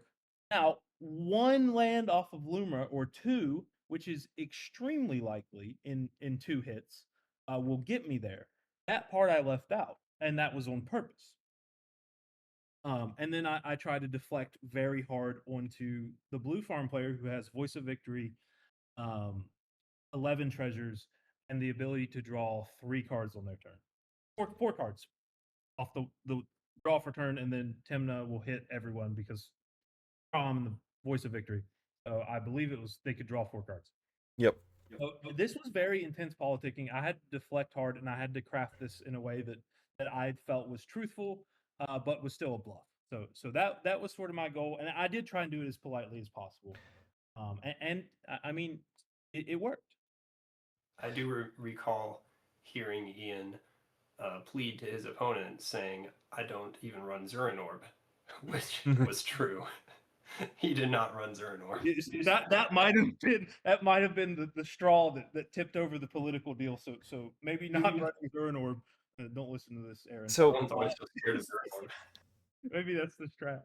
So there's a couple of things I want to say about that. Is first of all, I mean, once again, I'm very permissive. I think that this is a game with rules. You follow the rules, and you're golden. Yep. I do think that if you can't make deals, cEDH gets harder and the jam decks win. So higher EV, being able to make deals means being honest. The vast majority of the time is always preferable. And I think that you know, revealing and not revealing information situationally is about as useful as lying could ever be. So do with that, make use of tools that are not going to make you long-term enemies. That said, I think a very important thing about the health of the format is you owe your opponents a positive gaming experience. You do not owe them the truth, especially the unvarnished truth about your thoughts and game actions, and game strategy. So it's very important that everyone involved closely scrutinize all forms of mental bullshit that are being thrown your direction, because your opponents are trying to judo you at all times, and if you are the weakest strategic mind of the table, that will get picked up, and you will become the bat with which the smartest or best politiker at the table will use to bludgeon player two. Um, and I'm not saying that's what happened with Winota. Winota is, in a win in round five, so they're doing okay. It's just that they're in a position where they probably lose to one of the two decks, and it doesn't really matter. They probably don't win that game. Yeah, Um, I agree with that. it's probably just a TNK versus Loomer game at that point, because um, and it's not really, they're feeding one person to the Yeah, game. it certainly was, and Rogfrest even there at the last turn cycle tried to go for some things. Yeah. Honestly, Winota should have been pushing an ID at that point. Does Well, so SCG do IDs?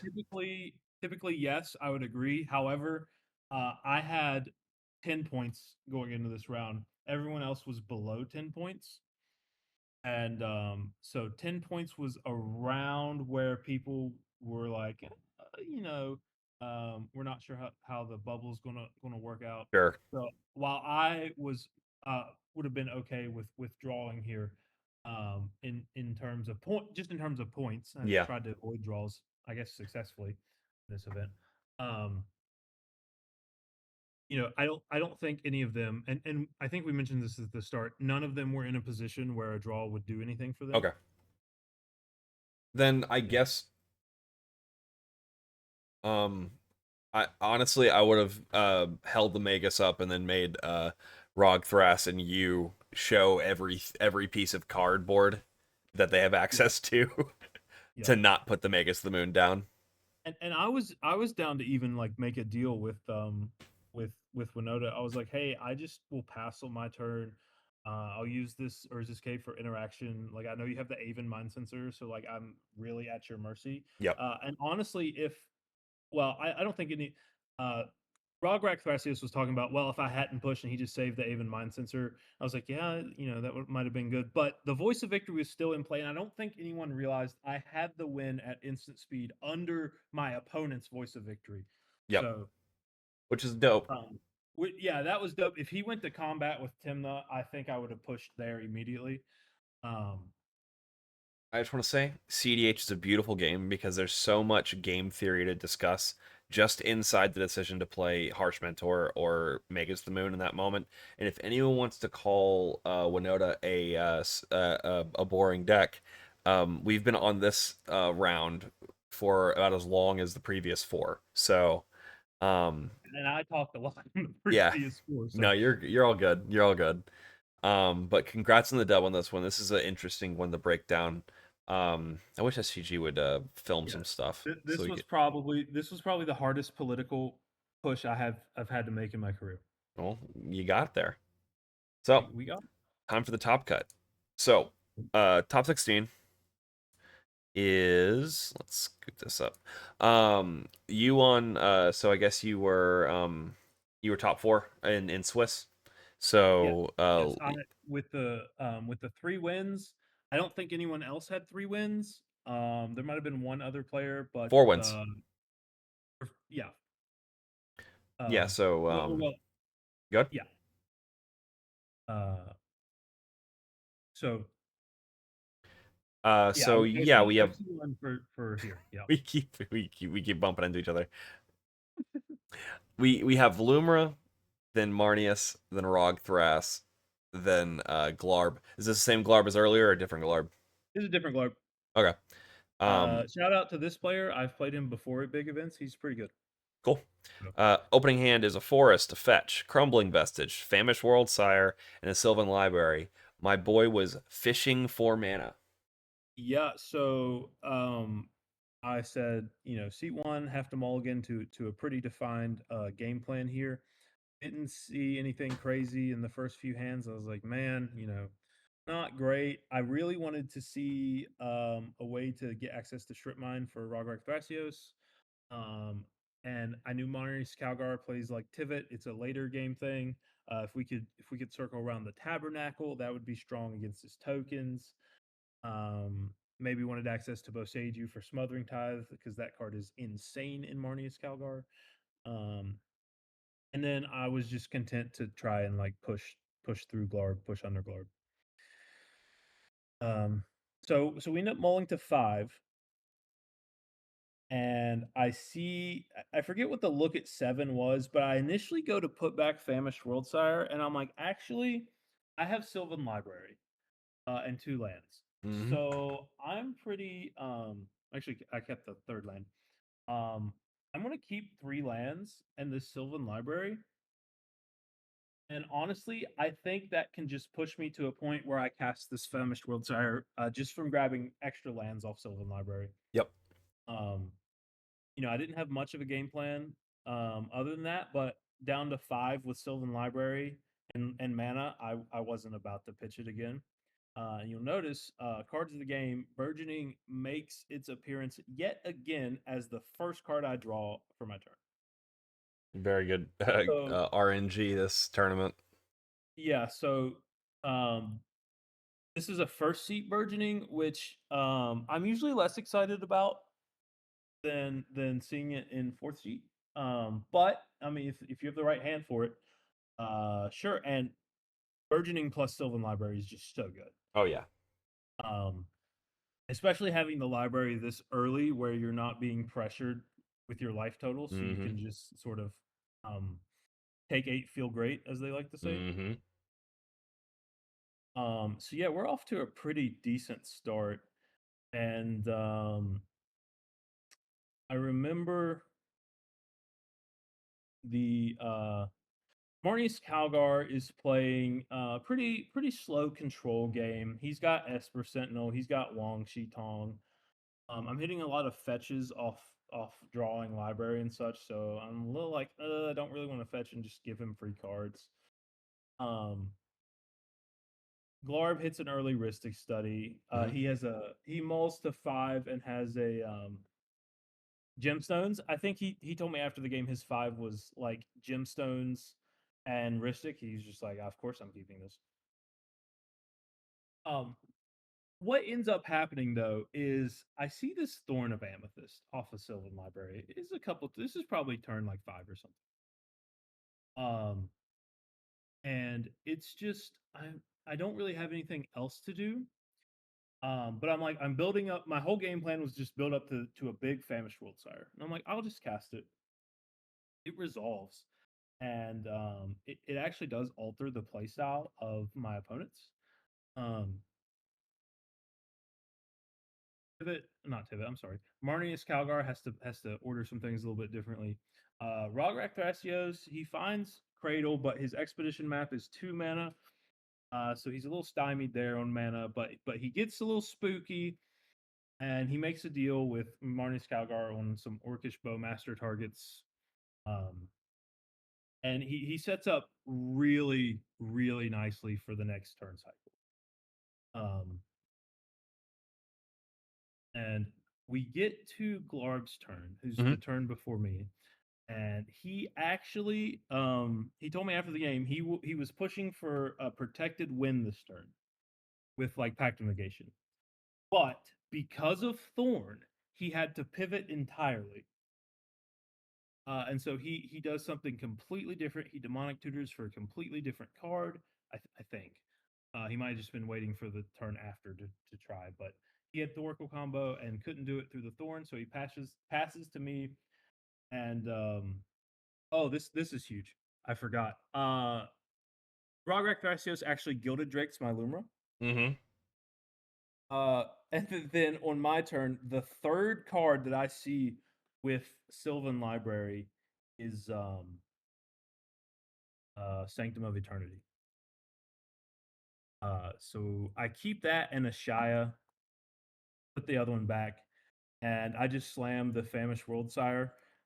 Everyone was tapped out except for Marnius, who had 1 open mana, but with the Thorn in play, I didn't figure he had anything. He didn't have Marnius, so it was like it's not Deadly Rollick. I guess it could be Force of Will, but I'm willing to take that risk. He didn't have anything for the Famished World Sire, so we sort of it felt like Scape Shift.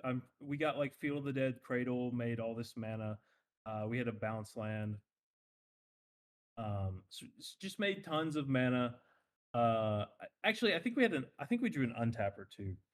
I'm apologize. I don't quite remember, but I know the Famished World Sire made oodles of mana.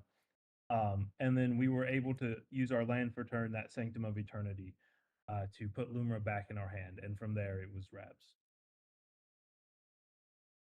So, as I understand, um, this was the turn where the game where you had to play out a Gaia's Reach win, and the judge let you treat it as a deterministic loop.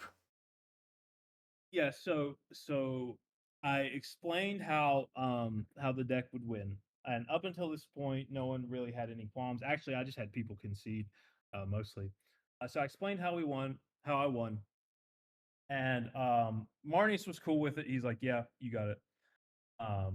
And essentially what I said is I'll put activate Gaia Reach infinite times, but I'll always be doing something to ensure I never deck out. Whether that's like making a copy of Endurance, casting a Green Suns at instant speed, so I draw it, etc., etc. Um, so Marnius was cool with it. Rograk Thrasios was not cool with it. He's like, "Whoa, I could like interact," and I'm like, "Well, yes, but in this infinite process of looping my lands, I will remove all your pieces of cardboard from the table. You will have nothing. Strip mine, Talon Gates, Boseiju. I was said Mouth of Ronam because I was playing it at the time, et cetera, et cetera. And uh, he was like, "Well, I don't know. I could Boseiju something." I'm like, "It will not matter. I will respond at instant speed to anything you do, and with no rectangles and like a Trinisphere in play, and by rectangles I just mean like cards Yeah. on the battlefield. The only thing you can do is like exile double Simian Spirit Guide or double Spirit Guide, and Boseiju, and I'll just respond and keep doing it on top of like I was like, you don't really have anything to out this. You're tapped out of mana now. But the Glarb player actually had a Nexus of Fate in his deck, which he showed me afterwards. And that actually has like a Kozilek trigger. It doesn't shuffle the whole graveyard, but it shuffles itself back in. So I actually had to stop and think for a little bit. I was like, oh, I guess that is a problem. And then I proposed, I was like, well, I can remove all permanents and then make infinite zombies and kill you. And he was like, yeah, well, we probably have to play through that and then pass the turn. And I'm like, really? Which is, I mean, that's in his purview to do. If I have to pass the turn and attack with the infinite zombies, I do need to be able to do that. So that's completely fair. But then I remembered Horizon of Progress can instant speed put a land in play. So I said, well, wait, hang on. What if with the Nexus of Fate trigger on the stack, I activate Horizon of Progress, put in a Pit of Offerings, and exile it, and then restart the loop again? He's like, oh yeah, that'll give me. Yeah, that it's kind of like I know I say Magda all the time, but um, it's very much like after Infinite Treasures, the deck is mine. I get to do whatever I want. Right. Responding isn't really responding. Responding is just restarting the loop. Yes. Yeah. Okay. So full disclosure, I heard through the grapevine that from one of the two unhappy players, not just happened to be a local of a buddy and was telling me about the game, Mhm. and was unhappy that the other players just kind of like sat on it, but it's very possible that they understood the deck Yeah. and Yeah. knew what the situation was. Well, and I called Baldy over, and it was kind of funny. I said, I have these lands, and he immediately stopped and went and got a different judge. That's so funny. Yeah, no, Yeah. that sounds about right. But he came back and he sort of said to everyone, okay, if you can't stop the loop, then he's established this loop, and then I explained a little bit further, like infinite mana, infinite land untaps, infinite land activations, and that was established. Um, and then once you have that, it's pretty simple to explain that that guy reach can just get you out there. And then the guard player was satisfied with the Talon Gate, not Talon Gates, Pit of Offerings, getting that Nexus of Fate out of the graveyard and then milling him that way. Yep, that's great. I mean, having an out to the shuffles is great. Yeah, and he mentioned, "Do you not just run the desert?" And I was like, "No, It's not worth the slot, damn it. Yeah, it's no, not worth the slot." these 4 and 3 color privileged fuckers with their oh, I have good card quality. I don't have to think about bad cards. Or I don't run 50 lands, right? Like they're so Yeah, privileged. And it's like, no, we have to cut the thing that makes you have an easier time of understanding that I already won. right. I totally get it. All right. That's an interesting game. If only because of the judge call. Yeah, and so the reason I called the judge Yeah. just real quick is a player. I think it was Garvey said, "Well, I think all he said was, well, I might need to see this. I might need to make you play it out." I immediately said judge. I was like, it is like 9 o'clock or something, 8:30, and no, absolutely no. Yeah. All right. Let's see. Last round. So All right. this one is the Yeah, we've had a couple of controversial ones. This is definitely the most controversial. this one is pretty controversial. We'll be honest. All right. So And up front here. so real quick for the listening people, not the watching people. Lumra, Sisay, Timnathras, Rogthras. Our opening hand was Crumbling Vestige, Forest, Exploration, Crop Rot, Grim Monolith, Land, and Blossoming Tortoise. Yeah, I don't remember what that last land is, but this is one of the strongest turn one openings I've ever seen for this deck. Right. Um, it's not overly pushing like the turn two win, like because I've had a couple turn two wins that are like, but they're super fragile. One like anything just stops it immediately. This is pretty clearly like turn three I'm pushing. Mm. But this hand is so strong. Um, so I forget exactly what we draw. I believe it was another land.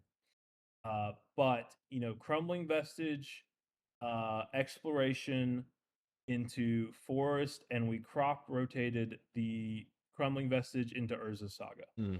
Just super strong start.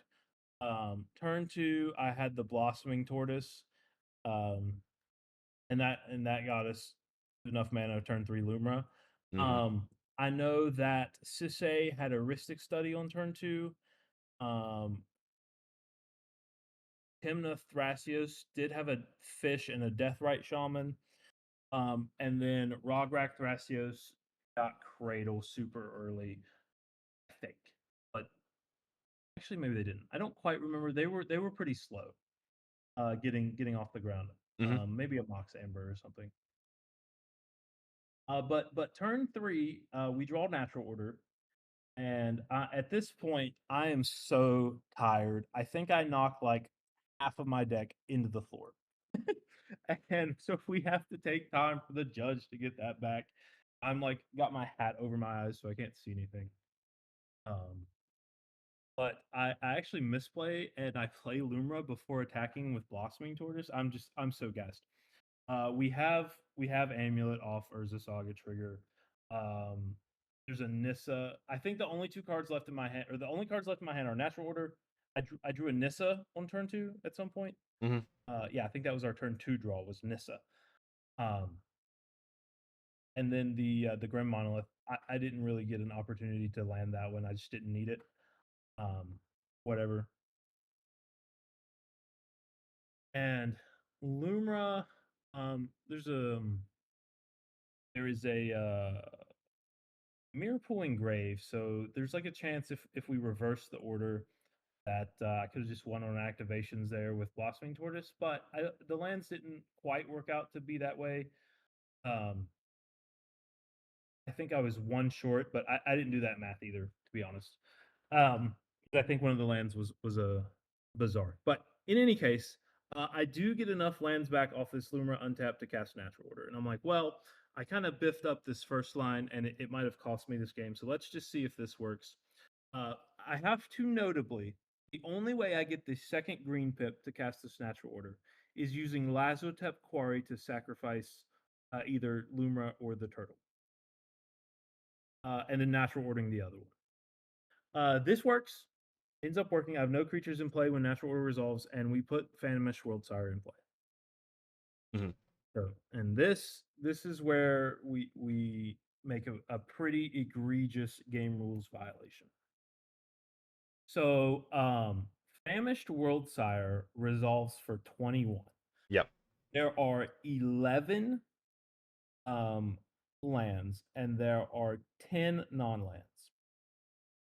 Now, I'm very excited to see this many lands because it's enough to recast Lumra. Mhm. However, I'm aware that this second Lumra would be my third spell for the turn. Mhm. Now I had hit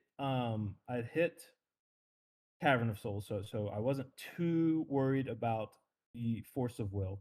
I guess if there was a Mindbreak and a Force of Will, whatever, but that was unlikely. Only Ristic Study player was drawing from the spells I was casting. Mhm. Not the fish player, except for the Natural Order, but he didn't have anything. So when I'm resolving this Famished Worldsire, I'm looking at the lands, and I immediately put all the lands in play. And instead of shuffling the other cards, the other 10, back into my deck, I set them down by my graveyard. Now, this is going to end up very bad. Because if they would have just stayed there in a separate pile by my graveyard, we probably could have fixed this rather easily. Unfortunately, I believe it was the TNT player asked to see my graveyard. And I am trying to figure out this line of mana. There's some land triggers. I need Echoing Deeps to enter as a copy of something. So I'm trying to decide this, and I'm like, sure, player, whatever, you can look at that. And I hear him ask something to the lines of like, is this your graveyard? And I just say yes. He takes both the stack of cards that were supposed to be shuffled back in from Famished Worldsire as well as my actual graveyard, and he's thumbing through. And then he hands them back. And so at either, I don't think he did it. I think I did it. So like I wasn't paying attention, but he might have. I don't really know. Those two piles get shuffled into one pot.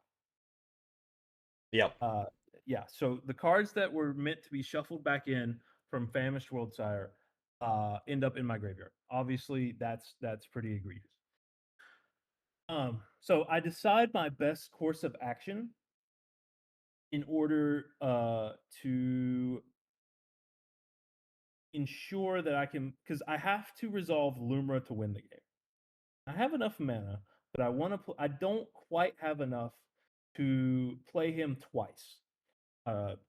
So the plan I devise is I think it's best to have this Echoing Deeps enter as a mirror pool, and then use that mirror pool to make a second Famished Worldsire. Because I was counting my lands, Yep. and I realized there's still X amount in the deck. And I do remember having a weird thought. It was like, wow, my deck is kind of thin right now. Yep. So I put a second Worldsire trigger on the stack. This one looking at 33. Now, this look should have been diluted by an additional 10 cards that were not in my library. So we hit 15 lands off of that. Now, and then my thought process off of this was, in response to the Worldsire or the Miracle, whatever, I'll get like a Lotus Cobra effect. So that the lands that do enter, I'll make even more mana. Yeah. Now, the simplest way to do this would to just be cast the Nissa that was in my hand and pay for the Ristic Study. But my brain was thinking have to play around Mindbreak Trap, so I didn't do that. Even though if they use Mindbreak Trap on the Nissa, then I just have free reign for Lumra, and they Right. use the one card to yeah. You were overthinking it because your brain was not firing. Exactly. Yep. 100%. Been there. And so what my brain comes up with instead is to Shifting Woodlands, a Lotus Cobra that is like sitting on top of my graveyard. And it occurs. Well, this happens in a minute, but we kind of there's actually a Noxious Revival from the TNT player on that Lotus Cobra, Yep. and I would just activate Shifting Woodlands again. In hindsight, I'm not sure why I did that instead of just like casting the Nissa. I don't know. But regardless, that happens. So I still get the Lotus Cobra copy from Shifting Woodlands, and then it goes on top of my deck, and then I activate Mirror Pool and World Sire and go to do it again. And I think we hit 15 or 16 lands this time. And when I look at the like the first, I think 5 lands, I it's there. The win is there. It's like it's so good. I'm like, oh, we did it, boys. So I like just go in autopilot mode. I just throw the lands down and I immediately pick up the deck and shuffle back in. And as I'm shuffling those back in, one of the judges notices that I'm shuffling and he's like, wait, isn't that your second Famished Worldsire trigger? I'm like, yeah. And he's like, we need to stop this game. And all of us were kind of confused. And then eventually he came back, he said, the first Famished Worldsire trigger cards were not shuffled back in. Yep. I'm like, oh my gosh, where are these cards? And then I looked in my graveyard and I'm like, oh my goodness, they're in my graveyard. This was a pretty big deal. So we had to stop the game probably for 10 minutes while the judges discussed. I'm like, man, this sucks. And for those who aren't familiar with SCGCons, at the finals, you actually vote anonymously on a slip of paper if you can split the winnings or not. And someone had voted; it has to be unanimous to split. Someone voted no, so we weren't splitting. And we're like, "Oh, this is such a messed up game state." And I'm like, "I'm sorry, guys." And no one was really happy about it. One player in particular was pretty upset about it. The Rogthras player, he was pretty upset, which is fair. You know, this is the finals. I made a pretty egregious error. It's fair to be very upset. Absolutely.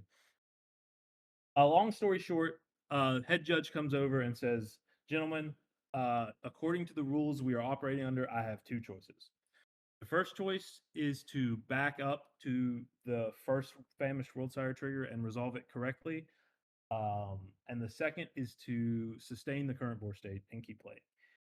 And he said, unfortunately, it is quite literally impossible to return to where the first Famished Worldsire had not resolved because of the RNG on the lands that came out of the deck, and then the second one that had more RNG on the lands, etc. It was literally not possible to walk back. So he says, unfortunately, I have to rule that the game state will be maintained. This obviously felt like a bank error in your favor kind of thing, where Oh yeah. it benefited me. It benefits me incredibly well. The other players, obviously, it hurts them, and it's unfortunate that this happened. So this immediately starts some political discussions, and the first thing was just resplitting the prizing and leaving, and the head judge immediately shuts that down and says, if I wasn't clear before, we cannot correlate a game action to prize outcome other than what has been already established. So if you say that again, you will be disqualified. Yep. The prizing has been set, and I have made the ruling. Do not discuss that again. Yep. Totally reasonable. The players then asked. They said, "Well, you have marred this game state. You should put So they said you should put infinite draws on the stack for everyone, so that we restart the game, because the rules of the finals was if somehow the game was a tie, it had to be restarted." Yeah. No. And Yeah. No. so- whatchamacallits. No draws. Yep. There had to be a winner. And honestly, just to be completely frank, long story short, I declined. I said no. I'm just going to keep playing the game. Yeah. And that did not sit well with the players. I think one player was sort of indifferent. There was one that was upset, and then there was one that was extremely upset. Yeah, so let's talk about this for a second. Because I'm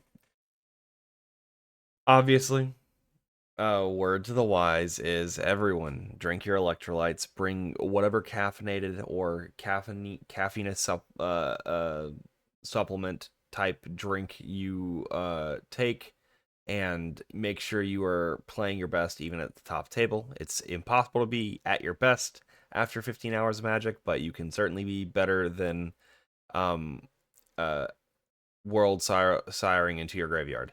It's Yep, unfortunate, absolutely. and it happens to literally everyone. Everyone will scuff a game at some point. Um, the the rules obligate the game to either revert or maintain. There is no. I've looked at the rulings for this because I wanted to be able to talk about it. There is no situation for a GRV um where you are going to force restart the game. Um, a player gets disqualified before that happens, basically. Um, like multiple GRVs and basically just being kicked out for not being able to play the game properly, right? Right. Over multiple instances. This was a single instance. It very likely included multiple players. Literally, no one else caught it. A judge had to catch it many minutes later. Um, and it was in the final spot where everyone is brain drained. Um, uh, and their suggestion is 2 hours before the tournament closes, or the venue closes and the game is forced into a tie, is to have you fall on your sword and manually create a tied game. Nah, that's Yeah. Like it's not a reasonable ask, and it's also not what the rules dictate. yeah, so there's two separate things here. One is sort of the the procedural aspect, and the other is like the moral aspect, I guess. The procedural aspect is the head judges conferred and made a ruling, Right. and I abided by that ruling. There you go. And honestly, that's kind of it, right? There's not much Yep. more to say. The head judge, the person in charge of the entire event, made a ruling, and we went through with it. And then obviously there's the moral, like you want to like try and chalk this up to some sort of like what should you do. That gets so dicey so quick. Like and I tried to explain, like, guys, it's 10 p.m. I need to do, like, I have other responsibilities other than making, like, restarting an actual game. And this aggravated one of the players immensely. He's like, no, don't try and make excuses. You just want to win. And I'm like, I really don't want to have this argument right now, because it seems like you are upset, and it is fair to be upset, but he, and to be frank, seemed acting in some pretty bad faith. Um, he seemed very upset, and I was just like, no, guys, I'm not going to do it. I'm just going to start taking game actions. And the judge was there, and he's like, we need to continue, and I was like, I'm just going to keep taking game action. And they just conceded. But even if you want to go to like the morality thing, like, well, you should have restarted the game. If you do that, then you should probably ask, like, how bad did this actually mess up the game state? And while yes, a lot of cardboard pieces were not where they were supposed to be, the actual percentage that I somehow lose that game without having having a better World Sire hit is actually still very low. It's very highly likely that I still won that game, based on the cards that I already had access to. Even if Because we calculated, I had delirium guaranteed Hmm. before the accidental infusion of the graveyard. And I had the Nissa in my hand to replicate the Lotus Cobra effect. That actually costs the same mana. Yep. So the odds that I like this somehow, I guess technically yes, but percent wise it's astronomically low. So and if you're trying to make some sort of moral argument, then obviously that gets brought in. But at the end of the day, I think the procedural thing is head judge made a ruling. There you Yeah. go. If I'm gonna be completely honest, in a competition where a mistake was made in the game and the game rules have a particular resolution for it, um you gotta immediately redirect your ire um to the ruling body. Say, hey, your MTR sucks for this situation specifically. And maybe this is one of those situations where if a player scuffs the game irrevocably, and it's either play from borked, or there's not really another option. Maybe restart, scrubbing and restarting with 3 is correct. Maybe a restart altogether is correct. Who knows if that's the correct call? But it's not the rules, and the rules win. Yeah, a couple things I want to point out is, um, firstly, during the finals game and also the top 16, there were 2 judges who were judging the event. There was the head judge, Aaron McLean, L3 from Canada, and also Baldy, who needs no introduction. Nope. Both excellent judges who've been doing this longer than some Magic players have been alive. Mm-hmm. So we were in good hands. Um, I also want to point out that so I judged 2 events over the course of SGCon, the cEDH 5K and also a standard event. The cEDH was run at regular REL, or as some like to say, regular plus. Um, and then the uh, the other event that I judged was run at comp REL, Mm-hmm. and where you can hand out warnings and stuff. Now the reason I bring that up is that with regular REL, you can't hand out there are no warnings or anything like that. Like you're either in the tournament or you're not. Mm-hmm. Like you're either playing or you do something so bad that you're disqualified. So that doesn't give the judges a lot of flexibility when it comes to handling situations. A lot of times in a comp REL, especially in 1v1, if something wrong happens, there is already guidance in place prescribed to you that tells you how to handle it. Mm-hmm. In this situation, I'm not going to say the judge's hands were tied, but there was only so much they could do. So just to give that bit of context to the situation.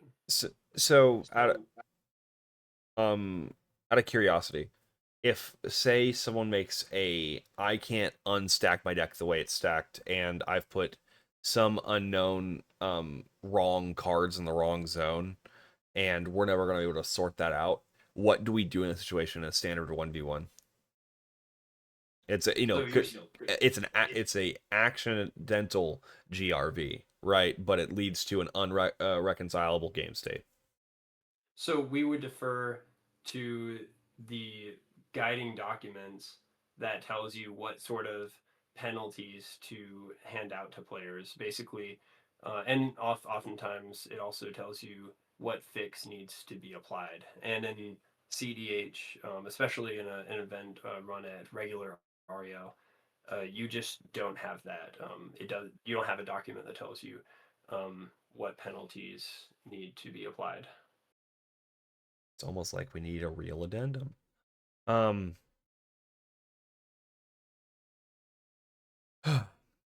well, Yeah, I mean, it's a lot, right? yeah. And lot of feelings flaring up, and it is unfortunate. And again, I was very, I felt terrible, just because of how, and like I said earlier in the game, I had knocked like half my deck into the floor.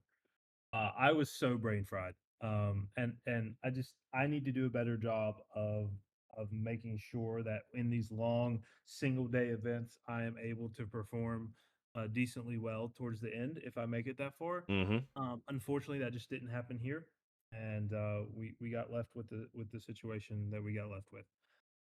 That all being said, though, at the end of the day, it is what it is, and it was handled correctly. Yeah. I mean, Yeah, I would agree with that. seems And by I all don't think accounts. that Ian would have been DQ'd even if it was comp REL. There just would have been more tools. Okay. Yeah, that's more or less how I feel. Like, especially given, and it's very important here, the win was locked with the tools that they had before the second World Yeah, Sire. The second like World Sire was like um overthinking bait anyway. every the I lost specifically to Mindbreak Trap after the first World Sire, and I wanted to play around it. Yep. Um, it was highly likely that I just won the game as soon as I cast Flumra immediately, and there was also a non-zero chance that I won the game immediately if I attacked with Tortoise first and then cast Flumra before even putting a natural order for World Sire on the stack. Mm-hmm. Um, that all being said, yeah, so I tried to play around a Mindbreak Trap, and we sort of fizzled out in the Fell into a brain mind break capacity. trap of your own. Yeah, Yep. yeah, we actually did get hit with Mindbreak Trap. Yep. IRL. Brain broke. All right. Well, congrats. Let's talk about. We're gonna do a truncated one because we're getting pretty late. Sure. Like rapid fire cards that you feel like in the list, just when you saw them, you were like, I don't know about that one. This one's not really doing what I need it to me. I'm gonna pitch this. Um, hmm. Honestly, off the top of my head, I'm not sure. Um, I think it came a lot from my land based. I throw in Mouth of Rodam there at the end, just because I wanted to kill like some things like Seaboard Muse. I think I Sure. mentioned that earlier. I saw it a couple times. I was like, I kind of wish this was something different. Just because how the getting up to the 5 mana early is hard. Yep. And then I actually had one situation where an opponent was like, "Well, you could just Mouth of Rodam this." I'm like, "Yeah, that time walks me." Um, Yeah. It's the very Sounds much about the right. defensive land tutor, as it were. Yeah. So, yeah, I don't know about that card. Honestly, everything else felt fine when I saw it. It was just, I did feel like I would like to see more cards. So I actually think I might return to some card draw, just traditional card draw, Disciple of Fraley's, etc. Because two of my games were won, like either top deck, like actual Hellbent top deck Scape Shift, or one card in hand draw Scape Shift. So if I could have some cards that are getting me some more card draws to get to my big finishers, Sure. my big bombs there, I think that'll be a good improvement. Okay. Let me see. Is there anything else I want to poke at on this slide? Um, what changes have you made to your deck since the SCG? So I haven't solidified anything. Looking at some cards. So looking at compost, early card you can get down that might be some of that card draw that I was talking about. Whenever a black card's put in a graveyard, opponent's graveyard, you may draw a card. Yeah. Um, Definitely something you want to see early. Um, Runic Armasaur, I think that would draw more cards in the meta right now, especially against Rograk Thrasios. But it is one more mana. It's a creature though, so there's some upsides there. Just sort of along the same lines of getting something down early that's going to draw cards. What about Heartwood? Nope, hate that card. I think I would rather every player in the game have heuristic study. I mean, kinda. Yeah, I do not want to play Heartwood. I do not like that card. Okay. I've been thinking, Natural Order is such a strong card when it takes like a Dryad Arbor and puts Famous World Sire into play. And Famous World Sire won me 2 games. almost by itself. Yep. So I'm actually was thinking about Magus of the Order. This is a little strange, but being able to have a shifting woodlandsable natural order sounds very strong. In the later parts of the game, because your opponents aren't going to be able to interact with that outside of like a opposition agent. That's true. Um, Yeah, going through a couple other ones just real quick. Uh, get through this. Chalice of the Void maybe over if I don't like Sphere Resistance. Chalice of the Void. I had a couple stacks pieces hit with into the Flood Maw and Chain of Vapor are just nightmares for this deck because when you're playing a stacks list, so this isn't a stacks deck. We are just heavy stacks. So that means, unlike an Elevir deck, we don't have like 5 stacks pieces in play where one Chain of Yep. Vapor isn't going to do anything. Right. We have 1 or 2 choke points, and a Chain of Vapor absolutely will just tear your game plan apart. So following up like a Trinisphere with a Chalice on 1 sounds really nice. Chalice on 1 stops so much. Chalice on 2 stops like every win con ever. And if you're going early and you have Chalice, you can just throw it on 0, and your opponents can't accelerate their mana. I like Chalice in the same way that I like Vexing, so I Yep. I don't disagree there. And Magus of the Order is also sick. I love that idea. Yep. Magus of the Order also instant speed if it's just sitting in play, and your opponents might not realize you can Crop Rot or fetch for a Dryad Arbor to What's activate the that. Lorwyn elf that is very good? Formidable Speaker? Yeah. I think we are coming into we're coming to terms with the fact that these 3 to 4 mana spells that just incidentally tutor you some stuff are pretty damn good. Yep, definitely. We're on Formidable Speaker. It came up once to find Collector Roof. Very nice card. I like it. It Yep. also gets Sowing Myco Spawn, so you can cast it and get a land. Yep. I do. And I then mean, yeah, good. the final card I want to talk about, and arguably, not arguably, definitely the spiciest is Rampaging Yao Guai. I know this card. Oh yeah. This card is out there. It is a Fallout card. It is a creature, bear, mutant, 2/2, and its casting cost is X and then triple green pips. And while I know that I ranted on Archdruid's Charm being uncastable, this is sort of this card is so interesting. So it has Vigilance Trample. It's a 2/2.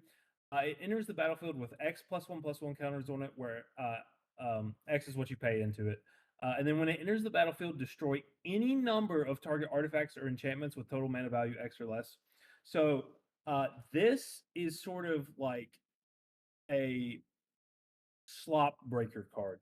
Whereas some lists were playing Emrakul before, it's sort of that mid range breaker. This card comes down and just nukes you. It's a one-sided board wipe for artifacts and enchantments, provided you can get enough mana. And while the 3 green pips is hard, getting it for 6 and hitting Rhystic Studies and all of your opponent's mana rocks and enchantments just seems Is it really good. total, Obviously, or is it like what is it? is it total mana, or is it No. It is anything less than that X value, okay? I think. Like if I X is think. 4, you can hit your opponent's Smothering Tide, 9 million treasures, Okay, and wait. Altar Restore, It is total mana value. right? I'm reading it. It's total mana value. So maybe this card sucks. Never mind. Oh no, it's not. Any I number don't know. with total mana value X, it is it's Breakfast Hulk text. Oh, okay. Fidrin is dead. All right, never mind. The Mindbreak trap has come again. To It's all good. It is almost midnight. Yeah. So let's just go back to Spicy being the Magus of the Order. I like that. It does it does similar things to like if you compare it to Hermit Druid, Right. It's doing a very similar thing. Yeah, exactly. And just so when Strixhaven came out and we got like the prepare thing as like a spoiler, I was super excited that we were gonna get this super powerful spell on a creature we could prepare with by copying it with Shifting Wildlands. I'm like, oh my goodness, we can like activate Shifting Wildlands and cast like Scapeshift or something. That never panned out. We have the regrowth one, but that's not. It's a Good lot of enough. mana investment, Yeah. not very good stuff. This is literally like 5 mana uncounterable natural order. If it's in your Um, graveyard and you have Shifting Woodlands. all right. I got a card for us to look at real quick. I'm gonna put it on the screen. Um, just came out like a little while ago, and I doubt we're gonna do a post. I think I know what's coming. Yep, Oh there my Mole. it is. yes. I am so I knew this it. guy is awesome. So, how do we feel about this card? I love this card. I don't know how Andrew feels, but I love this card. Oh man, Right? I have mixed feelings because I've actually played Scoot Swarm in tournaments, so it's not like I don't believe in stuff like this. I've also been an Earthcraft enjoyer. Um, I've won many games off of Earthcraft. It's a very powerful effect if you can get it going. But it's just once you start running cards like this, um, you start having it like you have to commit to certain packages, if you will, Mm-hmm. or just not run them at all.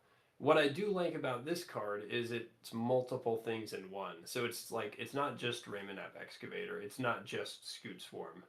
Like it's both of those things. So it might just be good enough to run on its own. Maybe you don't have to run Earthcraft, and if you do, it just gets even better. But I definitely think it has potential. So I like this card specifically because it does three distinct different things that are Yeah. all really good. So I have thought about including a copy of Ramen Up Excavator in this deck because sometimes when you have Oracle or Ice Tail or Exploration, you have these extra land drops, you just kind of want to strip mine somebody twice, and that's like the best play you can be making on your turn.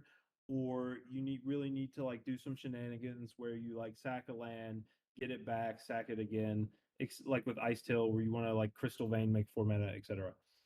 Um, Landfall make a 1/1 is just good with Guy's Cradle, obviously, and with Food Chain. But the 1/1 we're making has text on it. Yeah. Uh, this thing, I think, if you drop one of these early in a stacks build, I think this will scale incredibly well. I actually think this guy could be his own commander as a mono green I like totally stacks agree. mana denial commander. Ooh. Don't tell me Um, that.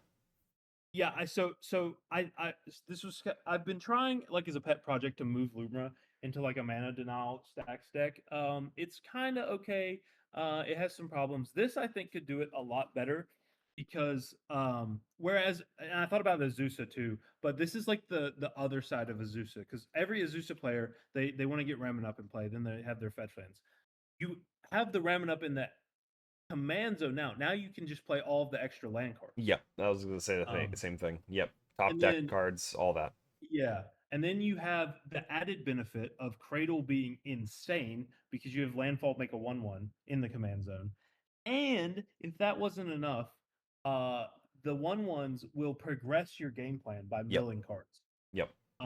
So he does everything. The only problem is that in my opinion, one, he's 3 mana. If he was 2 mana, this would be bonkers. Oh my god, dude! Yeah. Um and he's a We'd 1/1. play it. Yeah, the one Being a but. 1/1 is rough. Yeah.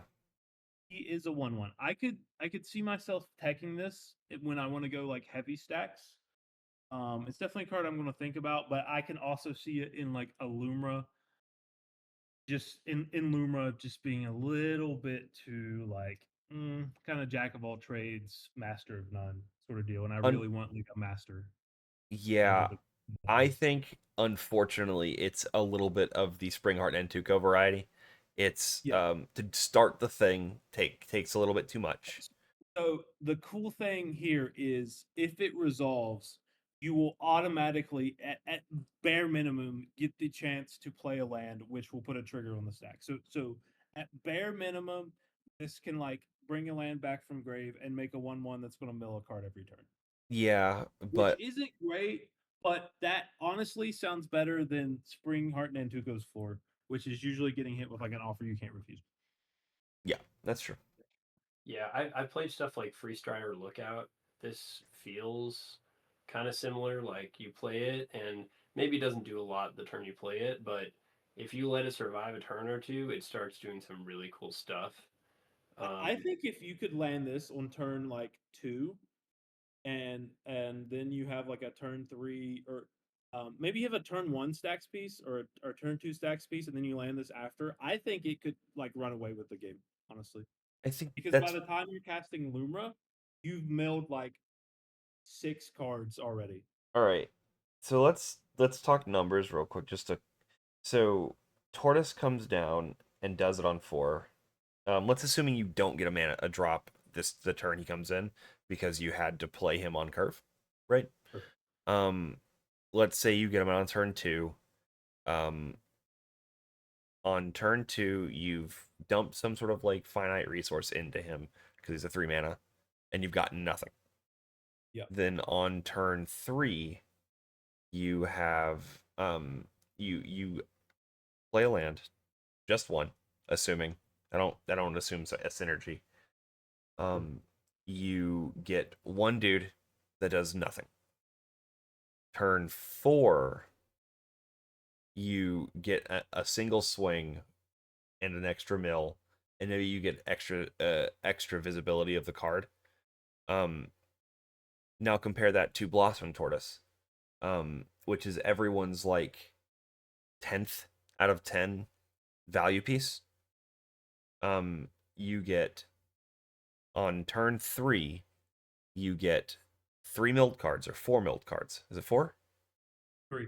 3. Okay, 3 milled cards, an automatic land recursion, and that's it. On turn 4, he's going to attack, and you're going to get attack safely, right? And you're going to get 3 more and another land, right? So you're getting two lands plus 4 cards in the graveyard on turn 2. That's 6 cards in the graveyard on turn 3. Moleman has to do that for another 3 turns, but you don't get extra lands. Yeah, for sure. Moleman You're needs not. You have one more turn, and you don't get the lands. I actually don't think this card's that good. It does provide you with the fetch land. If you have a fetch land, you never have to worry about missing a land drop. So in that way, it can provide you with lands. We run 49 lands. If we're missing land drops, we got unlucky. Like really, really unlucky. Yeah, I mean, it's not. I don't think it's going to be the greatest card in Lumra, but it definitely has a home. I think if you're playing a Staxier build, this could work. Mm-hmm. But I think you're right, Drew. It comes down to the question, well, what do you cut? Like we have and Andrew pointed this out earlier. We have a lot of good cards that we're not playing. Yep. And I'm not sure this guy makes the cut, but I playing this guy as the commander might be something else Oh, it sounds entirely. fun. Yeah, there's this I and think I green think you could do something with this as the commander. this and green Krenko. I'm super here for. Yeah. Um, let's go back. Green Trinko is insane, by the way. Oh yeah, Squirrel Girl. I love Squirrel Girl. I read her comic. I That love. card, it just goes infinite with Earthcraft, I Oh think. yeah, easy Like peasy. Oh something. no, we Yeah. broke Earthcraft. All right. Yeah. Yeah. All right. Last thing. Uh, we've been given some pro tips throughout the talk, and we are coming up on 2 hours 40. So I think we're probably gonna call it here. Sure. Do we Yeah, have? it's getting late. Yeah, it's been a good chat. Thank you so much for your time, and thanks for being a part of the community and for repping the bear. Um, Thanks, Jumper, for being a judge and making sure these games can run. Um, Yeah, One, if you want to do just one last tip, sure. um, shout out to the boys, Bob Evan boys. That's our group chat. But they said, if I can pull through this and win a cEDH tournament, then anyone can. So don't give up. If you like a deck and it has some viability, stick with it and learn it. Some of these lines are super complex, and it definitely paid off that I knew some of them in depth. Even if I'm not the greatest player, and even if I can't, towards the end, get a little brain fog. So stick with it. Don't give up. You were the greatest player on the day. That's what matters. And then I promised Andrew's friends that we would shout out Dice City in Wheaton, Sweden, right? Maryland. I don't know. I have no idea. Shout out to Dice City. Y'all the best. All right. Cool. Allegedly. Allegedly. All right. All right. Thanks for listening, Bears. This was a I guess a long time coming Apex Predator, and congrats again to Ian. Thanks for doing this, Drew. Absolutely. All right. Good night.